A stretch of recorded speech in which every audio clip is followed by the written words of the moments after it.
இங்க கூடியிருக்கிற சகோதர சகோதரிகளை நம்முடைய கர்த்தராகிய இயேசு கிறிஸ்துவின் நாமத்தினால வாழ்த்தி வரவேற்கிறேன். நம்முடைய கர்த்தராகிய இயேசு கிறிஸ்துவின் நாமம் மகிமைப்படுவதாக. வாசிக்கலாம். வெளிப்படுத்தின விசேஷம் 17ஆம் அதிகாரம் 14வது வசனம் வாசிக்கலாம். இவர்கள் ஆட்டுக்குட்டியானவருடனே யுத்தம் பண்ணுவார்கள். ஆட்டுக்குட்டியானவர் கர்த்தாதி கர்த்தரும் ராஜாதி ராஜாவுமாய் இருக்கிறபடியால் அவர்களை ஜெயிப்பார். அவரோடு கூட இருக்கிறவர்கள் அழைக்கப்பட்டவர்களும் தெரிந்து கொள்ளப்பட்டவர்களும் உண்மை உள்ளவர்களுமாய் இருக்கிறார்கள் என்றான். ஆமென். ஆமென். ஆட்டுக்குட்டியானவரோட யுத்தம் பண்ணுவார்கள்ன்றத நம்ம வாசிக்கிறோம். இந்த ஆட்டுக்குட்டியானவர் யாருன்னு பாத்தீங்கன்னா கர்த்தாதி கர்த்தரும் ராஜாதி ராஜாவுமா இருக்கிற நம்முடைய இயேசு கிறிஸ்து தான். அவர் ஜெயிப்பார்னு போட்டிருக்கு இல்லையா? அப்போ கர்த்தர் ராஜாதி ராஜாவா இருக்கிறாருன்னா நம்மலாம் யார்? அப்போ இங்க யுத்தம் நடக்குதுன்னா நம்மலாம் யாரு? நம்ம என்ன செஞ்சு கொண்டிருக்கிறோம்? அவரோட கூட அழைக்கப்பட்டவர்கள் தெரிந்து கொள்ளப்பட்டவர்களும் உண்மையுள்ளவர்களுமா இருக்கிறார்கள்னு இங்க எழுதியிருக்கு இல்லையா? நீங்களும் நானும் யாருன்னு பாத்தீங்கன்னா அவருடன் போர் சேவகரா இருக்கும். ராஜாவாக இயேசு கிறிஸ்து இருக்கிறார். நீங்களும் நானும் எப்படி இருக்கிறோம் பாத்தீங்கன்னா ஒரு நல்ல போர் சேவகனா நம்ம இருக்கிறோம். வாசிக்கலாம். பிலிப்பியர் 2ஆம் அதிகாரம் 25வது வசனம் வாசிக்கலாம். மேலும் என் சகோதரனும் உடன் வேலையாலும் உடன் சேவகனும் உங்கள் ஸ்தானாதிபதியும் என் குறைச்சலுக்கு உதவி செய்தவனுமான எப்பாப்பிரோதீத்துவை உங்களிடத்தில் அனுப்ப வேண்டும் என்று எண்ணினேன். ஆமென். ஆமென். என் சகோதரனும் என் உடன் வேலையாலும் உடன் சேவகனும் உங்கள் ஸ்தானாதிபதியும் சொல்லி எழுதியிருக்கு இல்லையா? அப்போ இங்க ஸ்தானாதிபதினா என்னன்னு பாத்தீங்கன்னா இங்கிலீஷ்ல சோல்ஜர்னு எழுதியிருக்கு. அப்போ இங்க போர் சேவகன் அப்படின்ற அர்த்தத்தை தான் இங்க குறிக்குது இல்லையா? உடன் சேவகன்னா கூட இருக்கிற போர் சேவகன் அர்த்தம். எப்பாப்பிரோத்துவைய என்ன சொல்லி அழைக்கிறாங்கன்னு பாத்தீங்கன்னா ஒரு உடன் போர் சேவகன் சொல்லிதான் அவர் அழைக்கிறாங்க. ஏன்னா இவங்க எல்லாம் சுவிசேஷ ஊழியத்துக்கு என்ன பண்றாங்க? பிரயாசப்படுறாங்க இல்லையா? பவுலோட கூட இருந்து பிரயாசப்படுகிறவர்களை பார்த்து உடன் போர் சேவகனும் உங்கள் ஸ்தானாதிபதியும் சொல்லி எழுதியிருக்கு. பீலமோன் 1ஆம் அதிகாரம் 2வது வசனம் வாசிக்கலாம். பிரியமுள்ள அப்பியாளுக்கும் எங்கள் உடன் போர் சேவகனாகிய அர்கிபுக்கும் உம்முடைய வீட்டிலே கூடி வருகிற சபைக்கும் எழுதுகிறதாவது. ஆமென். ஆமென். எங்கள் உடன் போர் சேவகனாகிய அர்கிபுக்கு அப்படின்னு சொல்லி எழுதுது. அப்ப இந்த வசனம் என்ன சொல்லுதுன்னு பாத்தீங்கன்னா அர்கிபுப ஒரு நல்ல போர் சேவகன் சொல்லிதான் வேத வசனம் அழைக்குது இல்லையா? அப்போ பவுல் அவங்கள பார்த்து என்ன சொல்றான்னு பாத்தீங்கன்னா எங்கள் உடன் போர் சேவகன் சொல்லி அழைக்கிறார். சரி, தீமோத்தேயுவை என்ன சொல்றாருன்னு பார்க்கலாம். 2 தீமோத்தேயு 2ஆம் அதிகாரம் 3வது வசனம் வாசிக்கலாம். நீ இயேசு கிறிஸ்துவுக்கு நல்ல போர் சேவகனாய் தீங்கு அனுபவி. ஆமென். தீமோத்தேயுவை பத்தி பவுல் எழுதுறத பாருங்க. நீயும் இயேசு கிறிஸ்துவுக்கு நல்ல போர் சேவகனாய் தீங்கு அனுபவி. அப்ப யாருக்கிட்ட நம்ம போர் சேவகனா இருக்கிறோம்? இயேசு கிறிஸ்துவ கிட்ட இருக்கிறோம் இல்லையா? அதனால்தான் ஆட்டுக்குட்டியானவருடைய யுத்தம் பண்ணுவார்கள். ஆட்டுக்குட்டியானவர் கர்த்தாதி கர்த்தரும் ராஜாதி ராஜாவுமா இருக்கிறார். நம்ம எல்லோரும் இன்னைக்கு அவரோட உடன் போர் சேவகரா இருக்கும். இங்க யுத்தம் நடந்து கொண்டு இருக்கிறது அப்படின்றத நம்ம புரிஞ்சுக்கணும். யுத்தம்லாம் பழைய ஏற்பாட்டுல நடக்குது இல்லையா? இதெல்லாம் யாருடைய யுத்தம்னு நீங்க நினைக்கிறீங்க? இப்போ இஸ்ரவேல் ஜனங்களுக்கு விரோதமா அவங்க எல்லாம் வராங்க இல்லையா? புறஜாதிகள் எழும்பி யுத்தம் பண்ணுகிறதெல்லாம் நம்ம பாக்குறோம். இதெல்லாம் இஸ்ரவேலோட யுத்தமானு கேட்டீங்கன்னா இது கர்த்தருடைய யுத்தம். யுத்தம் கர்த்தருடையதுன்னு சொல்லி வேதத்துல எழுதியிருக்கு இல்லையா? வாசிக்கலாம். யாத்திரையாகமம் 17ஆம் அதிகாரம் 16வது வசனம் வாசிக்கலாம். அமலேக்கின் கை கர்த்தருடைய சிங்காசனத்துக்கு விரோதமாய் இருந்தபடியால் தலைமுறை தலைமுறை தோறும் அவனுக்கு விரோதமாய் கர்த்தரின் யுத்தம் நடக்கும் என்றான். ஆமென். அமலேக்கின் கை கர்த்தருடைய சிங்காசனத்துக்கு விரோதமா இருந்தபடியால், அப்போ அவன் ஜெருசலேமுக்கு விரோதமா இருக்கிறான் இல்லையா? இஸ்ரவேல் ஜனங்களுக்கு தான் விரோதமா இருக்கிறான். ஆனா வசனம் சொல்லுது கர்த்தருடைய சிங்காசனத்துக்கு விரோதமா இருந்தபடியால் தலைமுறை தலைமுறை தோறும் அவனுக்கு விரோதமாய் யாருடைய யுத்தம் நடக்கும் இங்க எழுதிருக்குன்னு பாத்தீங்கன்னா கர்த்தரின் யுத்தம் நடக்கும் சொல்லி எழுதிருக்கு. இன்னைக்கு கூட இஸ்ரவேலுக்கு விரோதமா எழும்புகிற எல்லா ஜாதிகளும் யாருக்கு விரோதமா யுத்தம் பண்றாங்கன்னு பாத்தீங்கன்னா கர்த்தருடைய சேனைகளுக்கும் விரோதமா யுத்தம் பண்றாங்க. கர்த்தர் தான் அவங்களுக்கு ராஜாவா இருந்தார் பழைய ஏற்பாட்டுல இல்லையா? அவங்க என்ன பண்ணாங்கன்னு கேட்டீங்கன்னா எங்களுக்கு ஒரு மனுஷனை ராஜாவாக்கணும்னு சொல்லி வேண்டிக் கொண்டாங்க. அப்போ சாமுவேல் சொல்றாரு இவங்க கேட்கறது தகாதவைகளா இருக்குது அப்படின்னு சொல்லி கர்த்தர் இடத்துல விண்ணப்பம் பண்ணும்போது கர்த்தர் சொல்றாரு அவங்க சொல்றதெல்லாம் கேள்ப்பா.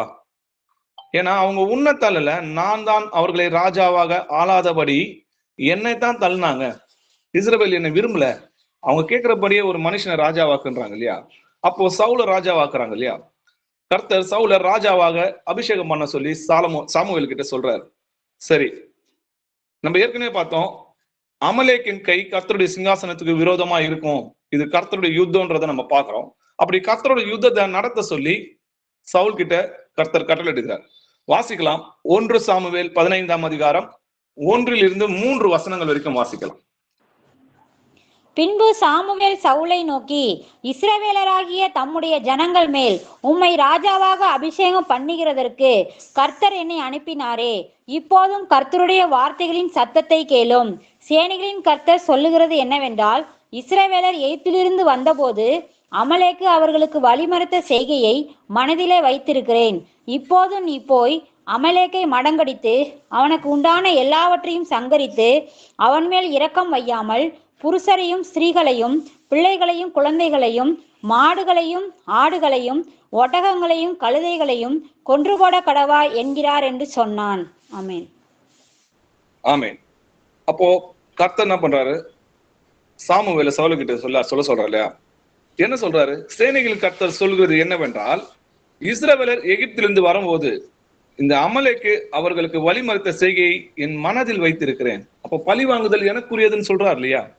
அப்போ அமலேக்குல அவனை மடங்கடித்து அவன்கிட்ட இரக்கம் பாராம புருஷரையாலையும் ஸ்ரீயாலையும் பிள்ளைகளையும் குழந்தைகளையும் மாடுகளையும் ஆடுகளையும் ஒட்டைகளையும் கழுது அவனுக்கு இருக்கிற ஒன்றையும் உயிரோட விடாத, என் முக்கரத்தை தீர்த்துட்டு வா அப்படின்னு சொல்லி சவுல் கிட்ட கட்டளையிடுகிறாரு. ஆனா சவுல் என்ன பண்ணாருன்னு பாத்தீங்கன்னா, கர்த்தருடைய கீழ்ப்படியாம அந்த பாவிகளை அவன் சங்கரிக்காம அவன் கர்த்தருடைய சொல்ல கேளாம கொள்ளையின் மேல் பறந்து என்ன பண்ணானா கர்த்தருடைய பார்வைக்கு பொல்லாப்பானதை செய்தான்னு சொல்லி நம்ம வாசிக்கிறோம் இல்லையா? வாசிக்கலாம் வேணா அந்த வசனத்தை. 1 சாமுவேல் 15ஆம் அதிகாரம் 18-19 வசனங்கள் வாசிக்கலாம்.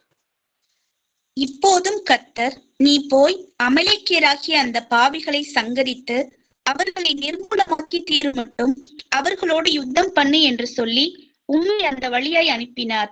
இப்படி இருக்க நீர் கர்த்தருடைய சொல்லை கேளாமல் கொள்ளையின் மேல் பறந்து கர்த்தருடைய பார்வை பொல்லாப்பானதை செய்தது என்ன என்றான். ஆமென். ஆமென். அப்போ கர்த்தருடைய கட்டளைகளுக்கு கீழ்ப்படியாம கர்த்தருடைய சொல்லை கேளாமல் கொள்ளையின் மேல் பறந்து கர்த்தருடைய பார்வைக்கு பொல்லாப்பானதை செஞ்சதை நம்ம பார்க்கிறோம். அதனால கர்த்தர் என்ன பண்ணாரு? கர்த்தருடைய வார்த்தையை சவுல் புறக்கணித்ததுனால நீயும் இஸ்ரவேல் மேல் ராஜாவாக இராதபடிக்கு கர்த்தர் உன்னை புறக்கணித்து தள்ளினார்னு சொல்லி எழுதியிருக்கு. அப்போ சவுலை தள்ளுறாரு இல்லையா? சவுலை தள்ளிட்டு பின்பு அவனை தள்ளி தாவீதை அவர்களுக்கு ராஜாவாக ஏற்படுத்தினார். ஈசாவின் குமாரனாகிய தாவீதை என் இருதயத்துக்கு ஏற்றவனாக கண்டேன், எனக்கு சித்தமானவை எல்லாம் அவன் செய்வான் என்று அவனை குறித்து சாட்சி கொடுத்தார். அப்போ இங்க கர்த்தருடைய யுத்தத்துக்கு நடத்த சொல்லி சவுல் கிட்ட தான் முதல்ல கொடுக்குறாரு. ஆனா சவுல் அதை செய்யாதனால, கீழ்ப்படியாதனால தாவீதை தன்னுடைய இருதயத்துக்கு ஏற்றவனான்னு நினைச்சு என்னுடைய யுத்தத்தை நடத்து அப்படின்னு சொல்லி யார்கிட்ட கொடுக்குறாருன்னு பாத்தீங்கன்னா தாவீதை தான் ஏற்படுத்துறாரு இல்லையா? தாவீது யாருன்னு பாத்தீங்கன்னா, தாவீது யுத்தம் பண்ண எல்லா யுத்தங்களும் கர்த்தருடைய யுத்தம். அவர் கர்த்தருடைய யுத்தத்தை நடத்துகிறவர்ன்றதை நம்ம புரிஞ்சுக்கணும். வாசிக்கலாம். 1 சாமுவேல் 25ஆம் அதிகாரம் 28வது வசனம் வாசிக்கலாம். உமது அடியாளின் பாதகத்தை மன்னியும், கர்த்தர் என் ஆண்டவனுக்கு நிலையான வீட்டை நிச்சயமாய் கட்டுவார். என் ஆண்டவன் கர்த்தருடைய யுத்தங்களை நடத்துகிறவராமே. நீர் உயிரோடு இருக்கும் நாளில் ஒரு பொல்லாப்பும் உம்மிலே காணப்படாதிருப்பதாக. ஆமென். ஆமென். தாவீதை பத்தி என்ன சொல்றாங்க பாருங்க. என் ஆண்டவன் கர்த்தருடைய யுத்தத்தை நடத்துகிறவராமே. அப்போ தாவீதை பார்த்து என்ன சொல்றாங்கன்னு பாத்தீங்கன்னா, கர்த்தருடைய யுத்தத்தை நடத்துகிறவர்னு சொல்லி எழுதி. அப்போ தாவீது கர்த்தருடைய யுத்தத்தை தான் நடத்தினாருன்றதை பார்க்கணும். தேவனுக்கு பிரியமானது எல்லாவற்றையும் என்ன பண்ணாரு? கர்த்தர் தாவீது மூலமா நிறைவேற்றினார்ன்றதை பார்க்கிறோம். அப்போ கர்த்தருடைய யுத்தம்ன்றதை நம்ம பார்க்கிறோம். கர்த்தர் ராஜாவா இருக்கிறாருன்றதை பார்க்கிறோம். அப்போ இஸ்ரவேல் ஜனங்கள்லாம் யாரு? தாவீது கர்த்தருடைய யுத்தத்தை நடத்துகிறாரு. அப்ப இஸ்ரவேல் ஜனங்கள்லாம் யாருன்னு பாத்தீங்கன்னா, அவர்கள் கர்த்தருடைய சேனைகள்னு சொல்லி வேதத்துல எழுதியிருக்கு. வாசிக்கலாம். யாத்திரையாகமம் 12ஆம் அதிகாரம் 40-41 வசனங்கள் வாசிக்கலாம். இஸ்ரவேல் புத்திரர் எகிப்திலே குடியிருந்த காலம் 430 வருஷம். 430 வருஷம் முடிந்த அன்றைய தினமே கர்த்தருடைய சேனைகள் எல்லாம் எகிப்து தேசத்திலிருந்து புறப்பட்டது. ஆமென். ஆமென். இஸ்ரவேல் புத்திரர் எகிப்து தேசத்தில் குடியிருந்த காலம் 430 வருஷம்னு படிக்கிறோம்.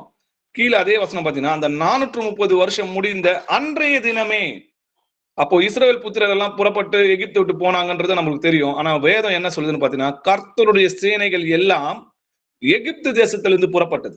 அப்போ இஸ்ரவேல் ஜனங்களை பார்த்து கர்த்தர் என்ன சொல்றாரு? அது கர்த்தருடைய சேனைகள். இன்னைக்கு நீங்களும் நானும் ஆவிக்குரிய இஸ்ரவேலர், நீங்களும் கர்த்தருடைய சேனை தான். நீங்களும் நானும் ஒரு போர் சேவகன்றதை நம்ம புரிஞ்சுக்கணும். நம்முடைய ராஜாவாகிய இயேசு கிறிஸ்துவுக்காக யுத்தம் பண்ணுகிற நல்ல ஒரு போர் சேவகனா நம்ம இருக்கணும். 1 சாமுவேல் 17ஆம் அதிகாரம் 26வது வசனம் வாசிக்கலாம். அப்பொழுது தாவீது தன் அண்டையிலே நிற்கிறவர்களை பார்த்து, இந்த பெலிஸ்தனை கொன்று இஸ்ரவேலுக்கு நேரிட்ட நிந்தையை நீக்குகிறவனுக்கு என்ன செய்யப்படும்? ஜீவனுள்ள தேவனுடைய சேனைகளை நிந்திக்கிறதற்கு விருத்த சேதனம் இல்லாத இந்த பெலிஸ்தன் எம்மாத்திரம் என்றான். ஆமென். ஆமென். கோலியாத் இஸ்ரவேல் ஜனங்களை நிந்திக்கிறான் இல்லையா? அப்போ தாவீது என்ன சொல்றாருன்னு பாருங்க.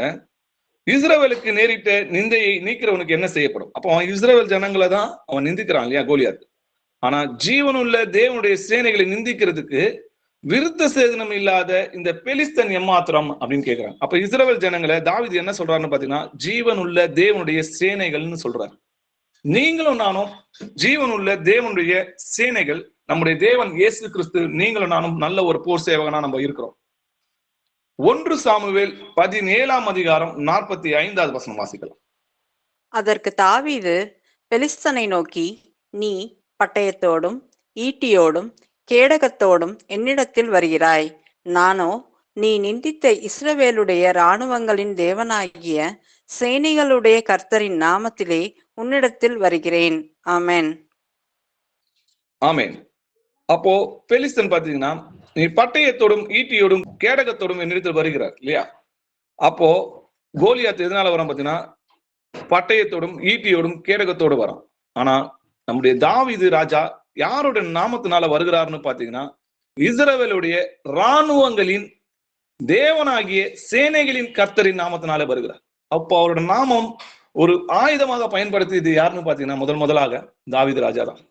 ஆவிக்குரிய பட்டயம் எல்லாம் நினைச்சுப்பாங்க, அந்த கோலியாத்து கல்லால தாவீது என்ன பண்ணாரு, கோலியாத்தை வீழ்த்தினார்னு இன்னைக்கு சொல்லி கொடுப்பாங்க. ஆனா அவருடைய நாமத்தினாலதான் கோலியாத்தை வீழ்த்தினார். அந்த கல்லு நம்முடைய கர்த்தராகிய இயேசு கிறிஸ்துவை அடையாளப்படுத்துது. அப்ப பாத்தீங்கன்னா, சவுல் அதுக்கு முன்னாடி தாவீதை பார்த்து இந்த போர் வீரருக்கான ஆடைகள் எல்லாம் நீ போட்டுட்டு போப்பா அப்படின்னு சொல்லும் போது அதை போட்டு பார்த்துட்டு அவர் சொல்லுவாரு, எனக்கு இது செட் ஆகல, எனக்கு இது வேணாம் அப்படின்னு சொல்லி எல்லாத்தையும் என்ன பண்ணுவாரு, ஆடைகள் எல்லாம் கழட்டி வைப்பார். அப்போ அவர் ஒரு சிறு பையனா இருந்தாருன்றதை பாக்குறோம், ஒரு வாலிபனா இருக்கிறான்றத பாக்குறோம் இல்லையா? ஆனா அதுக்கப்புறம் தாவீதை என்னத்தம்மா சொல்றாங்க, ஒரு போர் வீரன்னு சொல்றாங்க. அப்ப அவரை பார்த்து எல்லாரும் அங்க அந்த வசனம் என்ன சொல்றாங்க, ஒரு போர் வீரன்னு சொல்லி யாரை பார்த்து சொல்றாங்க பாத்தீங்கன்னா, தாவீதை பார்த்து சொல்றதை நம்ம நிறைய வசனங்கள் நீங்க வாசிச்சிருப்பீங்க. அதற்கு கர்த்தர் தான் தாவீதை ஒரு நல்ல ஒரு போர் வீரனாக பழக்கு வச்சது, அவனுக்கு அந்த யுத்தத்தை கடுத்து கொடுத்தது யாருன்னு பாத்தீங்கன்னா நம்முடைய கர்த்தர். வாசிக்கலாம். 2 சாமுவேல் 22ஆம் அதிகாரம் 35 36 வசனங்கள் வரைக்கும் வாசிக்கலாம். வெண்கல வில்லும் என் புயங்களால் வளையும்படி என் கைகளை யுத்தத்துக்கு பழக்குவிக்கிறார். உம்முடைய இரட்சிப்பின் கேடகத்தையும் எனக்கு தந்தீர். உம்முடைய காருண்யம் என்னை பெரியவனாக்கும். ஆமென். ஆமென். வெண்கல வில்லும் என் புயங்களால் வளையும்படி என் கைகளை யுத்தத்திற்கு பழக்குவிக்கிறார். இன்னைக்கு யுத்தத்துக்கு பழக்கு வைக்கிறது யாருன்னு நம்ம வாசிக்கிறோம் பாத்தீங்கன்னா, தாவீதை யுத்தத்துக்கு பழக்கு வைக்கிறது நம்முடைய கர்த்தர். இன்னைக்கு உங்களையும் என்னையும் இந்த ஆவிக்குரிய யுத்தத்துல ஒரு நல்ல ஒரு போர் சேவகனாக, போர் வீரனாக நம்மளை பழக்க வைக்கிறது யாருன்னு பாத்தீங்கன்னா நம்முடைய கர்த்தர். உம்முடைய ரட்சிப்பின் கேடகத்தை எனக்கு நீ தந்தீர், உம்முடைய காருண்யம் என்னை பெரியவனாக்கும் சொல்றாரு. இன்னைக்கு அதே போலதான் ஆவிக்குரிய பட்டயங்களையும் ஆயுதங்களையும் நமக்கு கொடுத்திருக்கிறார். நம்மளை யுத்தத்துக்கு பழக்க வைக்கிறார். நம்ம ஜெயம் கொள்கிற பிள்ளைகளா நம்ம இருக்கிறோம். உம்மாலே நான் ஒரு சேனைக்குள்ளும் பாய்வேன், என் தேவனாலே ஒரு மதிலையும் தாண்டுவேன். கர்த்தர் என்னோடு இருந்தால் நான் பராக்கிரமம் செய்வேன். அவர் இல்லைன்னா நம்மளால ஒண்ணுமே செய்ய முடியாது. அதுதான் கர்த்தர் சொல்றாரு, என்னை எல்லாம் உங்களால ஒன்றும் செய்ய முடியாது. அப்ப கர்த்தர் நம்மள ஒரு நல்ல போர் வீரனாக நம்மளை பயன்படுத்தியிருக்கிறார். சரி, நமக்கு ஒரு யுத்தம் நடக்குதுன்னு பாக்குறோம் இல்லையா? பழைய ஏற்பாட்டுல புறஜாதியார ராஜாக்களும் அந்த தேசத்து ஜனங்களோடும் யுத்தங்கள் நடந்ததை நம்ம பாக்குறோம். இப்ப யார்கிட்ட நம்ம யுத்தம் நடக்கிறோம்? யார்கிட்ட நம்ம யுத்தம் பண்ணி கொண்டு இருக்கிறோம்? யுத்தம் நடக்குதா? யுத்தம் நடக்கிறது, அது ஆவிக்குரிய யுத்தம். வாசிக்கலாம். எபேசியர் 6ஆம் அதிகாரம் 11-12 வசனங்கள் வாசிக்கலாம். நீங்கள் பிசாசின் தந்திரங்களோடு எதிர்த்து நிற்க திராணி உள்ளவர்களாகும்படி தேவனுடைய சர்வாயுத வர்க்கத்தையும் தரித்துக் கொள்ளுங்கள். ஏனெனில் மாம்சத்தோடும் இரத்தத்தோடும் அல்ல, துரைத்தனங்களோடும் அதிகாரங்களோடும் இப்பிரபஞ்சத்தின் அந்தகார லோகாதிபதிகளோடும் வான மண்டலங்களில் உள்ள பொல்லாத ஆவிகளின் சேனைகளோடும் நமக்கு போராட்டம் உண்டு. ஆமென். ஆமென். பிசாசின் தந்திரங்களோடு எதிர்த்து நிற்கணும். அப்ப அங்க யுத்தம் நடக்குது. அப்ப அந்த தந்திரங்களை எதிர்த்து நிற்கணும்னா நம்ம திராணி உள்ளவர்களா இருக்கணும் இல்லையா? அப்போ தேவனுடைய சர்வாயுதங்களை தரித்துக் கொள்ளுங்கன்னா நல்ல ஒரு போர் சேவனாக அந்த ஆயுதங்கள்லாம் தரித்துக் கொள்ளுங்க. ஏன்னா மாம்சத்தோடும் ரத்தத்தோடும் துரைத்தனத்தோடும் அதிகாரங்களோடு கிடையாது, இப்பிரபஞ்சத்தின் அந்தகார லோகாதிபதிகளோடும் வான மண்டலங்களில் இருக்கிற பொல்லாத ஆவிகளின் சேனைகளோடும் நமக்கு போராட்டம். அப்போ நமக்கு எதிரில என்ன இருக்குது? பொல்லாத ஆவிகளின் சேனை இருக்குது. நம்ம யாருன்னு பாத்தீங்கன்னா கர்த்தருடைய சேனை. இன்னைக்கு என்ன நடக்குதுன்னா ஆவிக்குரிய யுத்தம் நடக்கிறது. உன்வித்துக்கும் அவள்வித்துக்கும் பகையை உண்டாக்குவேன்னு சொன்னார் இல்லையா? 1 பேதுரு 5ஆம் அதிகாரம் 8-9 வசனங்கள் வாசிக்கலாம். தெளிந்த புத்தியுள்ளவர்களாய் இருங்கள், விழித்திருங்கள். ஏனெனில் உங்கள் எதிராளியாகிய பிசாசானவன் கெர்ச்சிக்கிற சிங்கம் போல் எவனை விழுங்கலாமோ என்று வகை தேடி சுற்றித் திரிகிறான்.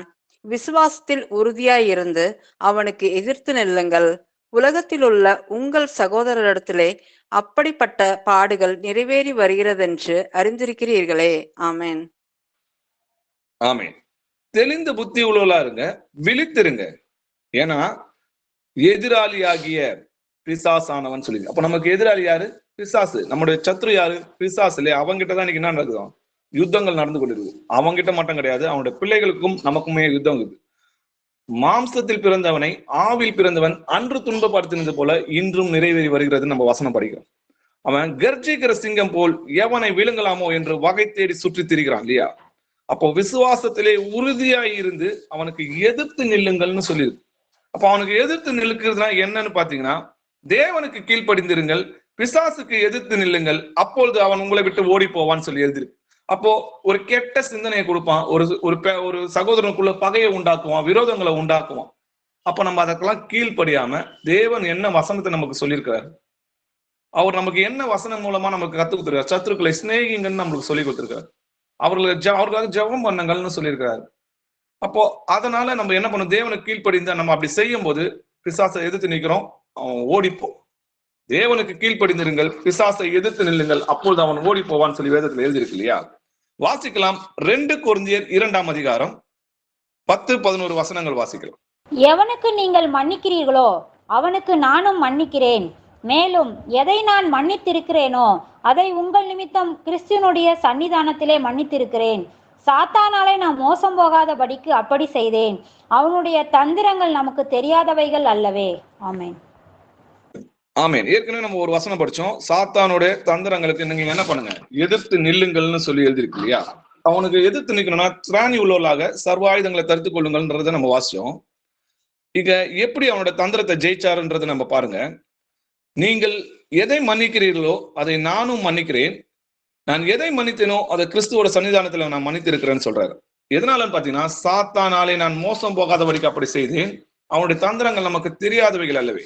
அப்போ நம்ம அவங்கள மன்னிக்கலன்னா அது என்ன வரும்னு பாத்தீங்கன்னா, கசப்பு, கோபம், மூர்க்கம், கூக்குரல், தூஷணம், இந்த மாதிரி நம்ம இருதயத்தை என்ன ஆக்கிடுவோம்? கசப்புள்ளதா ஆக்கிடும். அப்போ மன்னிக்கிறதுனால என்ன நடக்குதுன்னு பாத்தீங்கன்னா, அங்க நம்ம சாத்தானை ஜெயிக்கிறோம்.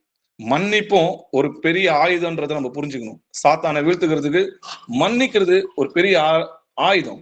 அதனாலதான் கர்த்தர் என்ன சொல்றாரு? அவர்களை மன்னிங்க, உன் சத்துருக்காக ஜெபம் பண்ணுங்க, உங்களை நிந்திக்கிறவங்களால ஜெபம் பண்ணுங்க, உன் சத்துருக்களை சிநேகிங்கன்றார் இல்லையா? எதுக்குன்னு பாத்தீங்கன்னா, அப்படி பண்ணலன்னா கசப்பான இருதயம் நம்மளுக்குள்ள வந்துடும். சகல விதமான கசப்பும், கோபமும், மூர்க்கமும், கூக்குரலும், தூஷணமும், மற்ற எந்த துர்குணமும் உங்களை விட்டு நீங்க கடவுதுன்னு எழுதியிருக்கு. எப்படி நீங்கும்? ஒருவருக்கு ஒருவர் தயவாயும் மன உருக்கமாயும் இருந்து கிறிஸ்துவுக்குள் தேவன் உங்களுக்கு மன்னித்தது போல நீங்களும் ஒருவருக்கு ஒருவர் மன்னிங்க. அப்ப மன்னிப்புன்றது ஒரு மிகப்பெரிய ஆயுதம். இதனால நம்ம என்ன பண்றோம்? சாத்தானை ஜெயிக்கிறோம். வாசிக்கலாம். எபேசியர் 4ஆம் அதிகாரம் 25 27 வசனங்கள் வரைக்கும் வாசிங்க. அன்றியும் நாம் ஒருவருக்கொருவர் அவயவங்களாய் இருக்கிறபடியால் பொய்யை களைந்து அவனவன் பிறனுடனே மெய்யை பேச கடவன். நீங்கள் கோபம் கொண்டாலும் பாவம் செய்யாதிருங்கள். சூரியன் அஸ்தமிக்கிறதற்கு முன்னாக உங்கள் எரிச்சல் தனிய கடவது. பிசாசுக்கு இடம் கொடாமலும் இருங்கள். ஆமென். ஆமென். நாம் ஒருவருக்கொருவர் அவயங்களா இருக்கிறபடியால பொய்கள் என்ன பண்ணோம்? முதல்ல கலைத்து அவனவன் பிறனுடைய உண்மையை பேசணும். நீங்க கோபம் கொண்டாலும் பாவம் செய்யாதிருங்க. ஏன்னா சூரியன் அஸ்தமிக்கிறதுக்கட்டையும் முன்னதாக உங்க எரிச்சல் தனியே கடவுது. அப்படி தனி இல்லைன்னா அது என்ன ஆகும் பாத்தீங்கன்னா, உங்க இருதயத்துல கசப்பான வேர் என்ன பண்ணும்? வந்துடும். அப்போ கசப்பும் கோபம் மூர்க்கமும் வந்துச்சுன்னா நம்ம தீட்டு போடுவோம். தீட்டு போட்டோம்னா பரிசுத்த ஆவியை நம்ம விட்டு வெளியே போயிடுவார். அதனாலதான் பிசாசுக்கு இடம் கொடாமலும் இருங்கள். மனுஷனா அவனுக்கு அந்த இடத்துல இடமே இல்லை, அவன் ஓடி போயிடுவான். நமக்கு தேவனுக்கு கீழ்ப்படிந்திருங்கள், பிசாசை எதிர்த்து நில்லுங்கள், அவன் ஓடி போவான்னு சொல்லி எழுதிருக்கு. இதெல்லாம் ஒரு மன்னிப்புன்றது ஒரு பெரிய ஆயுதம். இரவு சென்று போயிற்று, பகல் சமீபமாயிற்று. ஆகையால் அந்தகாரத்தின் கிரியைகளை நாம் தள்ளிவிட்டு ஒளியின் ஆயுதங்களை தெரிந்து கொள்ள கடவுள்னு சொல்லி எழுதிருக்கு. அப்போ ஒளியின் ஆயுதங்கள்னா என்ன? வாசிக்கலாம். எபேசியர் 6ஆம் அதிகாரம் 13 வசனம் வரைக்கும் வாசிக்கலாம். ஆகையால் தீங்கு நாளிலே அவைகளை நீங்கள் எதிர்க்கவும் சகலத்தையும் செய்து முடித்தவர்களாய் நிற்கவும் திராணியுள்ளவர்கள் ஆகும்படிக்கு தேவனுடைய சர்வாயுத வர்க்கத்தையும் எடுத்துக்கொள்ளுங்கள். சத்தியம் என்னும் கச்சையை உங்கள் அறையில் கட்டினவர்களாயும் நீதி என்னும் மார்க்கவசத்தை தரித்தவர்களாயும் சமாதானத்தின் சுவிசேஷத்துக்குரிய ஆயத்தம் என்னும் பாதரட்சியை கால்களிலே தொடுத்தவர்களாயும் பொல்லாங்கன் எய்யும் அக்னியாஸ்திரங்களை எல்லாம் அவித்து போடத்தக்கதாய் எல்லாவற்றிற்கும் மேலாக விசுவாசம் என்னும் கேடகத்தை பிடித்து கொண்டவர்களாயும் நில்லுங்கள். இரட்சண்யம் என்னும் தலைச்சீராவையும் தேவ வசனமாகிய ஆவியின் பட்டயத்தையும் எடுத்துக்கொள்ளுங்கள். ஆமென். ஆமென். இங்க சொல்லியிருக்கிற ஆயுதங்கள்லாம் பாருங்க, எல்லாமே ஆவிக்குரிய ஆயுதமா இருக்குது இல்லையா? சத்தியம் என்னும் கச்சை, நீதி என்னும் மார்க்கவசம், சமாதானம் என்னும் சுவிசேஷத்தின் ஆயுதம். அப்போ பொல்லாங்கன் எய்யும் அக்னி அஸ்திரங்கள் எல்லாத்தையும் அவிழ்த்து போடத்தக்கதாய் எல்லாவற்றுக்கும் மேலாக விசுவாசம் என்னும் கேடகம்னு சொல்லி எழுதியிருக்கு. அப்போ ரட்சண்யம் என்னும் தலைசீரா தேவ வசனம் ஆகிய பட்டயம். இதெல்லாம் நீங்க தருத்து பாருங்களேன், ஒரு நல்ல போர் சேவகனா இருக்கு. அப்போ போர் சேவனுக்குரிய இது ஆயுதங்கள் இங்க பாக்குறோம். இது எல்லாமே ஆவிக்குரிய ஆயுதங்கள். நாங்கள் மாம்சத்தில் நடக்கிறவர்களாக இருந்தும் மாம்சத்தின்படி போர் செய்கிறவர்கள் அல்ல. இப்போ மாம்சத்துல போர் செய்யறாங்க பாத்தீங்களா, ஒருத்தர் அடிச்சுக்கிறாங்க, இல்ல யுத்தம் நடக்குது, அந்த மாதிரி கிடையாது. எங்களுடைய போர் ஆயுதங்கள் மாம்சத்துக்கு ஏற்றவர்களாய் இராமல் அரண்களை நிர்மூலமாக்குவதற்கு தேவ பலன் உள்ளவைகளாய் இருக்கிறது. இதெல்லாம் மாம்சத்துக்குரிய ஆயுதங்கள் கிடையாது, ஆவிக்குரிய பட்டயங்கள், ஆவிக்குரிய ஆயுதங்கள்ன்றதை நம்ம பார்க்கிறோம். அப்போ இதெல்லாம் நம்ம என்ன பண்ணோம்? தருத்து கொள்ளணும். அப்போ நம்ம எப்படி அவனை ஜெயிக்கணும்? பிசாசை நம்ம எப்படி ஜெயிக்கணும்? தீமையை நன்மையாலே ஜெயிக்கணும். இததான் கர்த்தர்னா பாத்தீங்கன்னா சிலுவையின் மரணத்துல ஜெயித்து காட்டினார் இல்லையா? வாசிக்கலாம். மத்தேயு 5ஆம் அதிகாரம் 39வது வசனம் வாசிக்கலாம். நான் உங்களுக்கு சொல்லுகிறேன், தீமையோடு எதிர்த்து நிற்க வேண்டாம். ஒருவன் உன்னை வலது கணத்தில் அறைந்தால் அவனுக்கு மறுகணத்தையும் திருப்பி கொடு. ஆமென். தீமையோட எதிர்த்து நிற்க வேண்டாம்ன்றார். பிசாசை எதிர்த்து நிற்க சொன்னார் இல்லையா? அப்ப எதிர்த்து நிற்குதுன்னா தேவனுக்கு கீழ்ப்படிந்திருதுன்னா அவருடைய கற்பனைகளை கை கொள்றதுதான் பிசாசை எதிர்த்து நிற்குது. அப்போ இங்க தீமையை எதிர்த்து நிற்க வேணா, அவங்க கூட வந்து போராடக்கூடாது. அவன் தீமையை நன்மையால வென்று காட்ட சொல்றாரு. இதுதான் யுத்தம். ஆயுதங்களும் பாத்தீங்கன்னா மன்னிப்பு, சத்தியம், நீதி என்னும் மார்க்கவசம், அப்போ ரட்சணை என்னும் தலைசிரா, தேவ வசனமாகிய பட்டயம், விசுவாசம் என்னும் கேடகம், இது எல்லாமே ஆவிக்குரிய ஆயுதங்களா இருக்குது. மன்னிப்பும் ஆயுதம்ன்றதை நம்ம பார்த்தோம். அப்போ நம்ம தீமையை நன்மையால வெல்லணும். எப்படின்னு பாத்தீங்கன்னா, தீமையோட எதிர்த்து நிற்க வேண்டாம். ஒருவன் உன்னை வலது கணத்தில் அறைந்தால் அவனுக்கு மறுகணத்தையும் திருப்பி கொடு. அப்படி கொடுக்கும் போது நம்ம என்ன பண்றோம்னு பாத்தீங்கன்னா, அவன் சாத்தானை ஜெயிக்கும். ஒருவனும் தீமைக்கு தீமை செய்யாதிருங்கள், எல்லா மனுஷருக்கும் முன்பாகவும் யோக்கியமானதை செய்ய நாடுங்கள்னு சொல்லி எழுதியிருக்கு இல்லையா? இதே மத்தேயு 5ஆம் அதிகாரம் 44வது வசனத்துல, நான் உங்களுக்கு சொல்லுகிறேன், உங்கள் சத்துருக்களை சிநேகியுங்கள், உங்களை சபிக்கிறவர்களை ஆசீர்வதிங்கள், உங்களை பகைக்கிறவர்களுக்கு நன்மை செய்யுங்கள், உங்களை நிந்திக்கிறவர்களுக்காகவும் உங்களை துன்பப்படுத்துறவர்களுக்காகவும் ஜெபம் பண்ணுங்கள்ன்றார். இதுதான் நம்ம ஜெயிக்கிறது. தீமையை நன்மையால வென்று காட்டுன்னு சொல்றாரு இல்லையா? 1 பேதுரு 3ஆம் அதிகாரம் 9வது வசனம் வாசிக்கலாம்.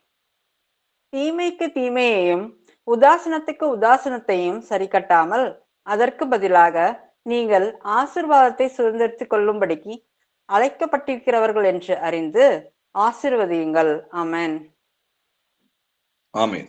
தீமைக்கு தீமையையும் உதாசனத்துக்கு உதாசனத்தையும் சரி கட்டக்கூடாதுன்றார். அதற்கு பதிலாக நம்ம என்ன செய்யணும்? நீங்கள் ஆசீர்வாதத்தை சுதந்திரித்துக் கொள்ளும்படி அழைக்கப்பட்டவர்கள் என்று அறிந்து ஆசீர்வதிங்க. எதை விதைக்கிறோமோ அதையே நம்ம அறுப்போம்னு சொல்லி வாசிக்கிறோம் இல்லையா?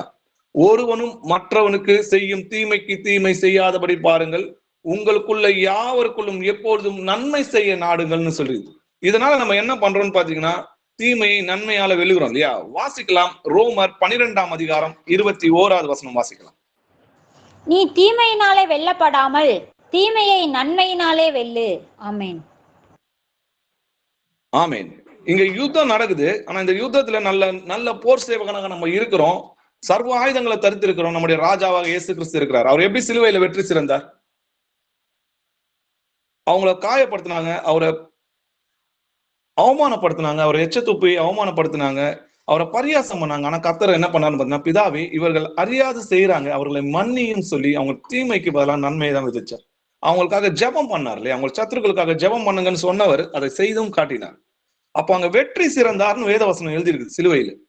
நீங்களும் தீமையினாலே வெல்லப்படாமல் தீமையை நன்மையினாலே வெல்லுன்றார். அப்போ ஏற்கனவே தீமோத்தி கிட்ட சொன்ன மாதிரி, நீயும் இயேசு கிறிஸ்துவுக்கு நல்ல போர் சேவகனாய் தீங்கு அனுப்பி, நம்முடைய ராஜா பாடுகளின் வழியா தான் தேவனுடைய ராஜ்யத்தை ராஜாவானார் இல்லையா? நம்மளை மீட்டுக் கொள்கிறதுக்காக தன்னைத்தானே அடிமையாகி பாடுகளை அனுபவித்தார். அந்த பாடுகளை ஏற்றுக்கொண்டார் இல்லையா? அப்போ நம்மளும் அவருடைய போர் சேவகனா இருக்கிறதுனால நம்மளும் தீங்கு அனுபவிக்கும். நல்ல போர் சேவகனாய் தீங்கு அனுபவின்னு சொல்லி தீமோத்தியை பார்த்து சொல்றார், நீயும் இயேசு கிறிஸ்துவுக்கு நல்ல போர் சேவகனாக தீங்கு அனுபவி.